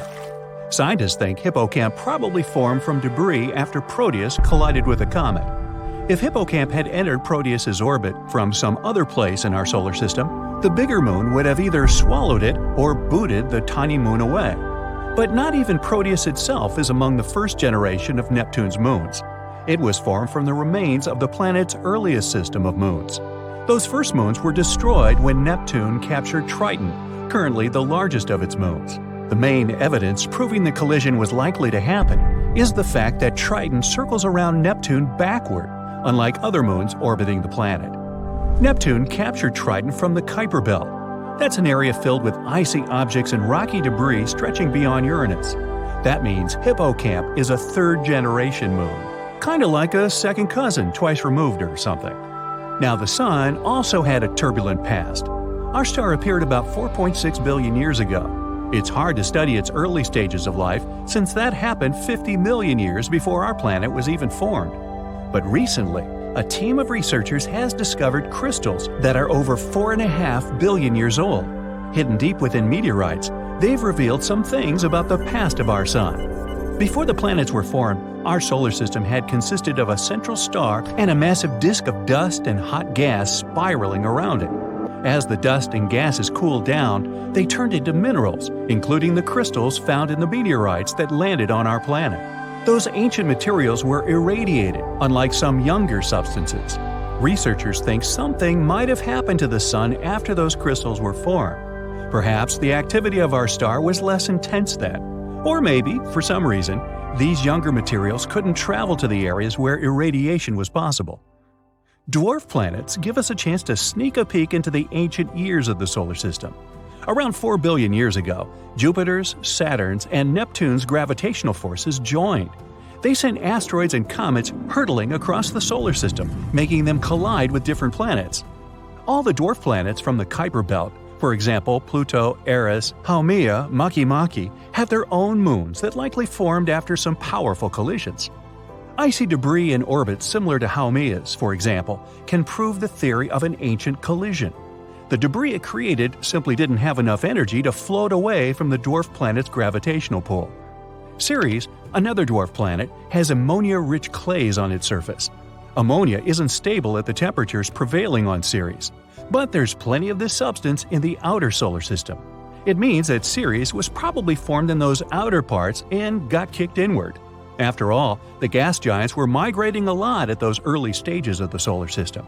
Or the dwarf planet could have formed in an asteroid belt, and ammonia somehow, let's say after a powerful impact, appeared on the dwarf planet. Ceres might help scientists understand icy moons better. The ocean floor on Earth has a high concentration of carbonate minerals, and some parts of Ceres have them too. This means this dwarf planet is like some sort of fossilized ocean world. Many exoplanets, a term used for planets outside the solar system, have also gone through pretty intense collisions in their early stages. This double star system is more than 300 light-years away from us, and its stars are at least 1 billion years old. Even though it's not young, this system still shows some signs of swirling clouds of dusty debris that haven't cooled down yet, which isn't something you'd expect from a star system of this age. This debris is still warm. It means there might have been a strong collision of two planets or some other space bodies of similar size in that region, and relatively recently. So hey, everybody just simmer down. Dust particles circle around a young star. They stick together and grow bigger with time. That's how planets form. The leftover dust often settles in some distant cold areas. An example in our solar system is the Kuiper Belt. It's located far away beyond Neptune. As solar systems evolve, those particles keep colliding until they're so small they end up being pulled into nearby stars or kicked out of the system. Uranus spins on its side if you compare it with the rest of the planets in our solar system. And the only way we can explain it is a powerful collision in the past. Something much bigger than a regular comet or some other space body of similar size likely hit Uranus and knocked the planet on the side. It was probably a planet twice the size of Earth. It could be a protoplanet. This is a space body made up mostly of ice and rock that orbits a star and is likely to develop into a planet sometime in the future. Anyway, the fallout from the impact smothered the core of Uranus. It prevented the heat inside the planet from escaping. This might explain why Uranus has extremely cold temperatures on its surface. Man, bring a jacket and a blanket. The moon's surface has millions of craters, but something else has drawn a lot of attention to it. A giant rare hole that turned out to be a tube. It was found when the Japanese lunar orbiter was gathering data around the moon's skylight, the tube's entrance. Researchers found a specific echo pattern that suggested there was a hollow area. They discovered more echo patterns at a couple of places near the hole, so there could be more lunar tubes there. But in this big tube, you could place an entire football field and the pit could swallow it whole. It's irregularly shaped and 427 feet in diameter. Scientists think that there could be secret caves, a tunnel system, or an entire geological wonderland under the surface. It could be a good shelter for astronauts that land on the moon, or even be a harbor for a lunar colony. No one ever managed to stay on the moon for more than 3 days because of the conditions on the satellite. It has a wide range of temperatures, low atmosphere, and no magnetic field that would protect life on the surface from things like radiation or harsh sun rays. Astronauts wear spacesuits, but they can't protect them over long periods of time. But a lava tube could. When a lava flow cools, it gets a hard crust, which later thickens and creates a roof over that same lava. It continues to flow, but when it stops, the channel can drain, which results in an empty tube. Our planet also has lava tubes, but they're not as big as the one found on the moon. There's a special type of tree called a moon tree. It's grown from seeds that were taken into space during one of the missions and then returned back to Earth. You can find this kind of tree growing across the US. Earth is 27% bigger than the moon and far more massive. Our gravity is stronger. If you drop a rock on the Earth, it will fall faster. 150 pounds on Earth is just 25 pounds on the moon. The Earth has numerous satellites circling around it, but the moon is the only natural one. Our moon was formed during a big collision of the Earth and one more planet the size of Mars. This happened around 4.6 billion years ago, shortly after the Sun and our solar system were formed. After the collision, a cloud of vaporized rock went into orbit around our planet, cooled, and shaped into a ring of small solid bodies. They later got together and became the moon, leaving craters as a reminder of this collision. If you're standing on the surface of the moon, your shadow will be darker than on Earth. This is because there's no atmosphere to scatter light and create lighter shadows. One of Jupiter's moons, Io, has hundreds of volcanoes and pretty wild eruptions, sometimes sending plumes 250 miles into the atmosphere. These eruptions happen because of the extremely strong gravity this moon is exposed to. Its insides tense up and relax in those periods when it gets closer to and then further from Jupiter, which generates enough energy for insane volcanic activity. It's not just planets, even quite small space bodies sometimes have moons. In 1993, researchers discovered a 20-mile-wide asteroid and its 1-mile-wide moon. You'd need 400,000 moons to match the brightness of our central star, the Sun. The moon reflects the light it gets from the Sun, but it doesn't produce its own. That brightness depends on the angle between the moon, the Earth, and the Sun. Our moon is around 32 Earths away from us, and 29 Earths at its closest. when the night is dark and clear, it seems like you can touch a full moon. But if you wanted to do it, you'd have to travel up to 250,000 miles. Still, there is water on the moon. Not puddles or lakes, but grains of water ice exist in permanently shadowed parts near the moon's poles. Scientists think that water got on the moon a long time ago, during a period when both the moon and Earth were constantly struck by asteroids and comets, which contained water ice. This process may have even helped us get our own lakes and oceans, not just the moon's icy water. Newer research says that the moon's interior already had water, and it went to the surface during volcanic activity. The same might have happened on our planet too. Out of 200 moons in our solar system, our moon is the 5th biggest one. Jupiter's moon Ganymede is the biggest one, almost 1.5 times bigger than ours. Apollo 11 was the mission where humankind first landed on the moon. It was a very important moment, broadcast all over the world. But it was almost interrupted by a huge windstorm that was going on in Australia back then. Parker Dish was placed there, which was something we used to get the broadcast signals from the moon. The moon is not a perfect circle. It's more in the shape of an egg, with the thicker end pointing toward us. This shape is derived from its rotation. A full moon can keep you awake. Studies showed that people experienced less deep sleep, and it took them longer to fall asleep during the full moon period. It wasn't about its brightness, but the lunar cycle that influences our internal body clock. Each year, the moon is moving away from Earth because of the interaction between the moon's gravitational force and our oceans. In 1 year, it moves around 1.5 inches away, which means that in around 600 million years, it will be 14,600 miles further from Earth than it is now. This number isn't accidental.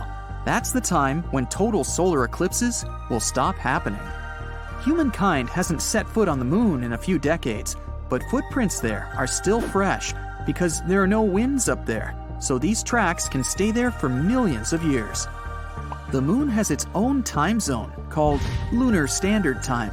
Time is different on the moon, so a year there is divided into 12 days, considering each is as long as our month. Days got named after astronauts who walked on the moon. The moon calendar starts the moment Neil Armstrong stepped onto the moon in 1969. There are possible energy sources for living beings on one of Saturn's moons. It has an ocean under the surface, and it may feature some chemical reactions similar to those that help certain forms of life on our planet survive. The moon used to have active volcanoes, probably during the time of the dinosaurs. Molten lava hardened on its surface billions of years ago, which helped create unique lunar craters, but the volcanoes have been dormant for a long time now. The moon has earthquakes, or rather, moonquakes. Just like our planet, the moon also has a crust that goes through changes and shifts. Shaking occurs when its crust warms and expands, or it can even be caused by meteorite impacts. Moonquakes are not as strong as earthquakes, but can last way longer since the moon doesn't have enough water to prevent seismic vibrations. The moon has a big range of temperatures because it doesn't have an atmosphere. During the day, it can go up to 200 degrees Fahrenheit, but at its poles, the temperature is around -400 degrees Fahrenheit. In 2019, astronauts discovered a strange space phenomenon. The moon was crossing in front of the sun, and at one moment, it seemed like it stopped and then started moving backward. It's the same optical illusion like when you're driving on the highway and pass a car that's slower than you.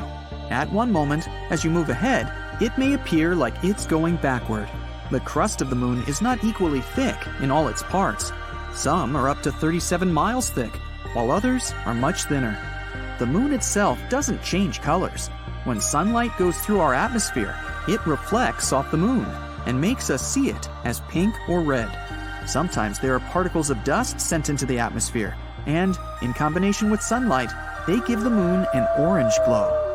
The moon doesn't have a dark side. There's only a far side that we can't see from the Earth. The moon spins on its axis once and makes a circle around the Earth, all in the same amount of time, which is why we only see its one face the entire time. All planets in our solar system have at least one moon, except for Mercury and Venus. Mercury has less mass than our planet, so its gravity is lower than ours, around 38% of the Earth's gravity. That means 100 pounds on Earth would be 38 pounds on Mercury. Because of the weaker gravity, and since it's so close to the Sun, Mercury wouldn't be able to have its own moon. It would probably crash into Mercury, or even go into orbit around the Sun, and someday even get pulled into it. Venus most likely doesn't have its moon because it's also too close to the Sun. People stop their cars on the highway, get out of them, and lift their heads in wonder. In the cities, everyone takes to the streets. Balconies and rooftops of houses are full of people staring at the moon in shock. It's red.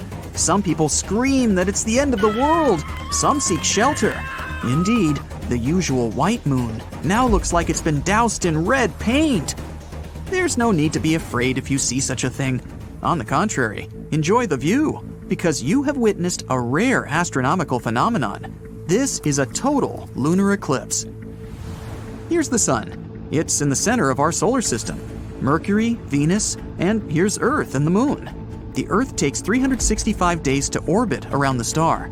At the same time, the Moon revolves around the Earth and completely orbits our planet in 27 days. The Earth creates a shadow zone, and sometimes the Moon passes through it. The shadow is cone-shaped and gradually narrows. The Moon is 238,000 miles away. That's like 9 lengths of the equator. At this distance, the width of the shadow is about 2.6 times the width of the Moon. When the Moon is in this zone, direct sunlight doesn't reach it. That is, it should have disappeared, but instead, it becomes red. All because the Sun's rays pass through the Earth's atmosphere. They scatter, and most of the blue light disappears. But the red and orange rays continue and hit the surface of the Moon. Voila! You see a phenomenon called the blood moon. By the way, this curvature of light occurs at sunsets and dawns. The atmosphere scatters the blue light, and you see a red and orange sky. If you were standing on the surface of the Moon during a total lunar eclipse, planet Earth would be exactly between you and the Sun. So you would be able to observe the solar eclipse. The surface of the Earth would become entirely dark for you. All you'd see would be the Sun's corona illuminating the edges of the planet. The Earth from the surface of the Moon is almost the same size as the Moon from the surface of the Earth. Such a red eclipse of the Moon is rare because several factors must coincide. One of them is that the Moon must be full. Usually, you can see 2 total lunar eclipses a year. In 2038, you'll be able to see 4 such eclipses. And the eclipse itself can last up to 108 minutes. But this is rare, and the last time such a long blood moon was seen was in 2000. Many years ago, people didn't know so many facts about our satellite, and the sight of a red moon frightened them. It was a bad sign and a harbinger of trouble. People who knew the schedule of eclipses could take advantage of it. For example, Christopher Columbus had an astronomical almanac and knew when the next lunar eclipse would occur. He frightened the inhabitants of the Caribbean islands when he predicted the red moon. Once upon a time, the moon used to be a red ball of lava. This was way back in time, 4.5 billion years ago. Now this is our solar system. It's full of dust and asteroids. They're constantly bumping into each other, playing space billiards. This is Earth. It's just beginning to cool off from the constant asteroid and comet impacts. But then, Theia appears on the horizon, a planet the size of Mars. It had a chaotic orbit and was approaching Earth in a spiral. A collision was inevitable, and at one point, one of the biggest crashes in our solar system occurred. Theia struck the Earth at an angle. It ripped out part of the Earth's crust and threw it into space. The Earth, in turn, absorbed part of the planet that rammed it. The debris from the collision circled the Earth for a long time. They were a kind of ring, almost like Saturn's. Debris in orbit collided and piled up around a common center of gravity. And that's how the Earth got the moon. There's a theory that this collision helped give birth to life on our planet. Theia hit the Earth at a perfect angle. If the crash had been head-on, both planets would likely have been destroyed in a massive explosion. If the impact had been tangential, then there wouldn't have been enough debris in Earth's orbit to form the moon. But we got the lucky ticket. The moon stabilized the Earth's rotation. The collision shattered the planet's solid crust and allowed oceans to form. Remember, water is the basis of life. When the cores of Earth and Theia merged, we got a powerful magnetosphere. This protects all living organisms from solar radiation. The moon, along with the sun, controls the tides. Its gravity seems to draw water to it from the Earth's surface. The sun does the same thing. That is, if we imagine the Earth as a ball of water, there would be two mountains, one on the moon's side and one on the sun's side. And as the moon moves around the Earth, this mountain of water moves with it. If you were in the open ocean with a tape measure, you would see that the moon is attracting water to itself by about 4 to 6 inches. The moon is gravitationally locked with the Earth. That's why it's always turned to us with one side, like Mercury and the sun. But the moon doesn't stand still. It's gradually moving away from our planet, about 1.5 inches a year. Not quickly, but in about 600 million years, it will have shrunk in our sky so much that we won't be able to see lunar eclipses anymore. Do you see this crater? It's Tycho. It's visible during a full moon because of these bright rays that extend thousands of miles from its epicenter. This is the youngest crater on the moon. Scientists say it appeared there due to a meteorite impact about 109 million years ago. At that time, dinosaurs were roaming the surface of our planet, and they may have seen the impact. It was most likely accompanied by a big explosion and looked like a salute in the night sky. Humanity loves to explore the moon. We've sent a bunch of missions there. A total of 12 people have set foot on the surface of the moon. The gravitational force there is 6 times less than on Earth. So, if the average person on our planet weighed about 180 pounds, on the surface of the moon, the scales would only show 30 pounds, like the weight of an average dog. That's why the astronauts moved, jumped, and fell so strangely there. And you would be 6 times stronger on the surface of the moon. Here on Earth, the average person could lift about 130 pounds, but on the moon, you could raise a big motorcycle or a grizzly bear. The surface of the moon is covered with regolith. This is the lunar dust that covers the solid ground. Such dust is good at preserving footprints. Here's the most famous footprint, which gave birth to many crazy theories. Here's the footprint, and here's the shoe that left it. But the shoe is completely flat. This is explained simply. The astronauts wore extra boots for walking on the lunar surface. They have exactly the kind of sole that left these marks. In addition to the footprints, we left many fascinating objects on the moon. Several lunar rovers, a golf ball, flags, and human waste. There's also a lot of broken satellites and rocket parts. All in all, about 413,000 pounds of human-made objects are there. That's the weight of 3 passenger planes, or 31 adult elephants. In the future, we plan to resume missions to the moon. New landers will explore the surface of our satellite to find natural resources there. It's also a great place to test new rovers. We're even going to build something like the International Space Station in the moon's orbit, the Lunar Orbital Platform Gateway. It'll be a convenient platform for exploring our satellite and launching spacecraft into distant space. If you start from here, the spacecraft won't need to spend almost all its fuel to overcome the force of Earth's gravity. So, such a station would save fuel and money. Scientists hope that we'll be able to mine water from the moon's surface. It's been proven that there's ice there, mostly at the bottom of craters where the sunlight doesn't reach. Perhaps we'll send a rover there that can drill down a few feet into the surface, searching for water. Humanity already has the technology to build a full-fledged colony there. It would take up to 3 days to get there. We just need to get enough solar panels and building materials to the moon. There's no atmosphere on the moon, so potential lunar inhabitants would be defenseless against solar radiation. We would have to build houses underground to provide protection.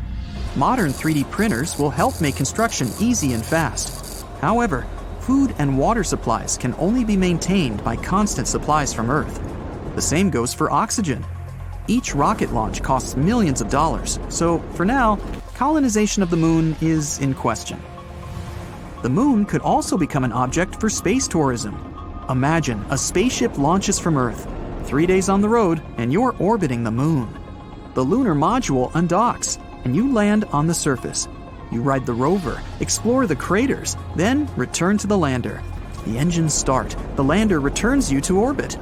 you dock with the ship and return to Earth. Sounds like some pretty great plans for a week's vacation. How much would a pinch of sand be worth to you?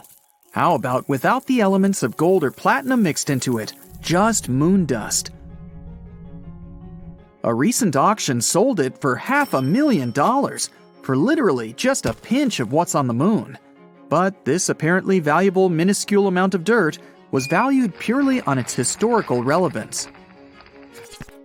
That pinch of sticky moon sand was from a small pouch that was collected by Neil Armstrong on the Apollo 11 mission in 1969.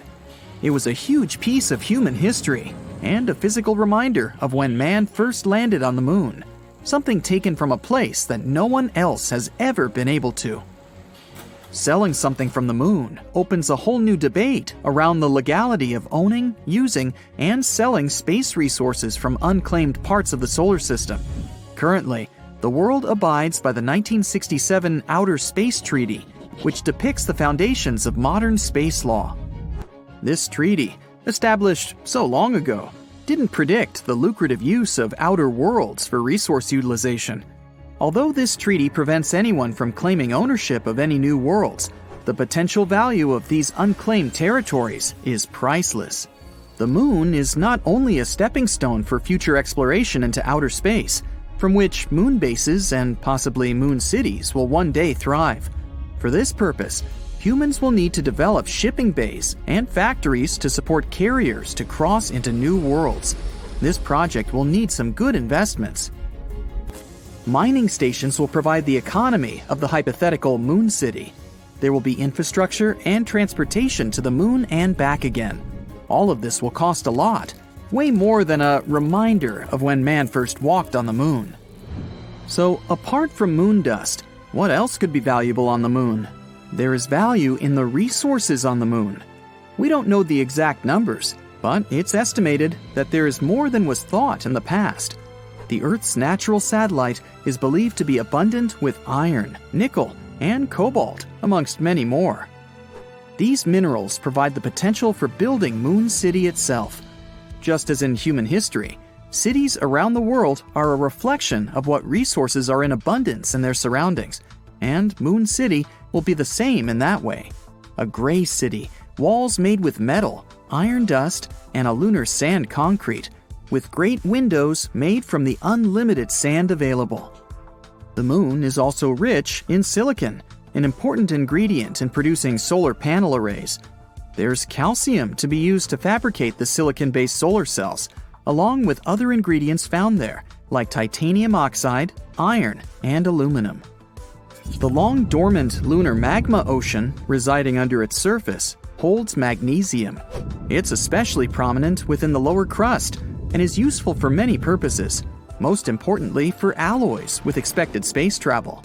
The production of steel requires many sources of carbon, crucially important for supporting the mega factories and for the many thousands of ships that will be built. Numerous rare earth materials are used in everything electrical. They continue to be more valuable, and their production is more prominent as technology progresses, especially in electric vehicles and wind turbines. Although rare earth materials are abundant on our planet, you won't find them in many concentrated areas. They are spread thin throughout the Earth, so locating and mining them is pretty costly, though they're more required with every year. The process of finding and mining on the moon is far easier and will be an important alternate source. Nitrogen, along with carbon, are important elements to support human colonization and farming, and ensure that the moon is not only habitable, but has a constant supply of food. We can obtain them within the moon's outer crust, so farming is possible there within sealed biospheres. Mining metals is a difficult process, but the result is worth it, not only for their value, but also because of the valuable byproducts that you can get in the process of extraction. It can be oxygen, available for breathable air within the city, and hydrogen to ensure water for the plants and for drinking. Valuable resources will not only come from within the surface of the moon. Its potential for solar power is so huge, it will ensure harvesting the solar waves to power Moon City. The fact that it lacks a thick atmosphere and that there's no interruption of weather patterns removes some major obstacles that are present on Earth. The energy created could be sufficient for all requirements on the Moon, and, in the short term, may also help solve many of Earth's power concerns. Extracting resources and manufacturing requirements will be significant as time carries forward. As Moon City is going to grow, and humans will reach further into outer space, it will require more and more energy. The output to factories and production on the Moon will become so elaborate that they will need alternate sources in reserve. Atom-powered fusion will be an important source of energy with no dangerous byproduct. It will be safer than the technologies of today that use uranium. Feeding this kind of fusion will require the most valuable of all resources found on the Moon, helium-3. It's not only present on the Moon, but can also be found on Earth. But the amount is super limited here due to our planet's strong magnetic field. It ensures life can thrive on Earth, but at the same time deflects the solar winds from the Sun, making it difficult for helium-3 to be produced. The Moon has no magnetic field and has been absorbing the solar wind for billions of years, constantly building up an endless supply of helium-3 in the process. It absorbs the winds into the top layer of solid material on the Moon, also known as the regolith. The regolith is spread all over the Moon, and it makes the extraction of the helium-3 an even more valuable action. Mining it would also include mining all the other valuable minerals in the process. The value of helium-3 is so substantial that many countries and companies are determined to gain a foothold on the Moon. The value of this alone is within trillions of dollars. Some people believe the opportunities that helium-3 will give humanity are immeasurable. There will be unlimited energy providing millions of jobs in Moon City. That energy will also support the Earth's needs. Only 25 tons of helium-3 could power the United States for an entire year. This resource will provide the potential to power all of Earth for thousands of years and have enough energy required to help guide humans further into space. It will enable the construction of spaceports around Earth and allow for a more efficient journey from Earth to orbit.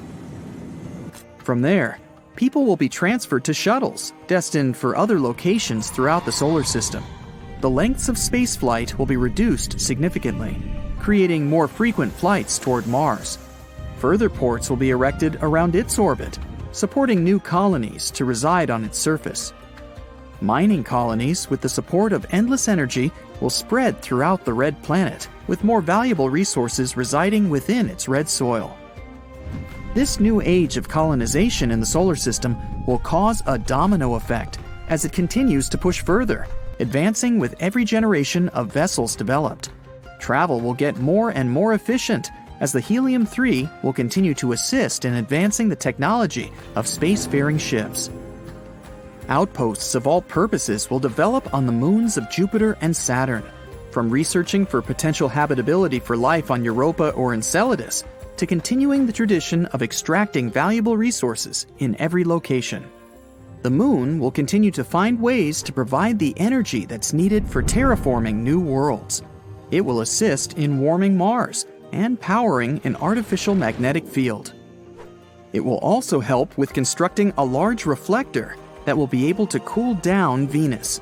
All of these will be the foundations for creating further livable locations for future generations of humans, all thanks to that initial source of energy from the Moon. It's difficult to put an overall price tag on the Moon, even when you know that there is value in harvesting its resources. The value of what the moon dust really amounts to can't be determined by a monetary figure, but by its potential to influence what humans can create as we continue to progress as a species.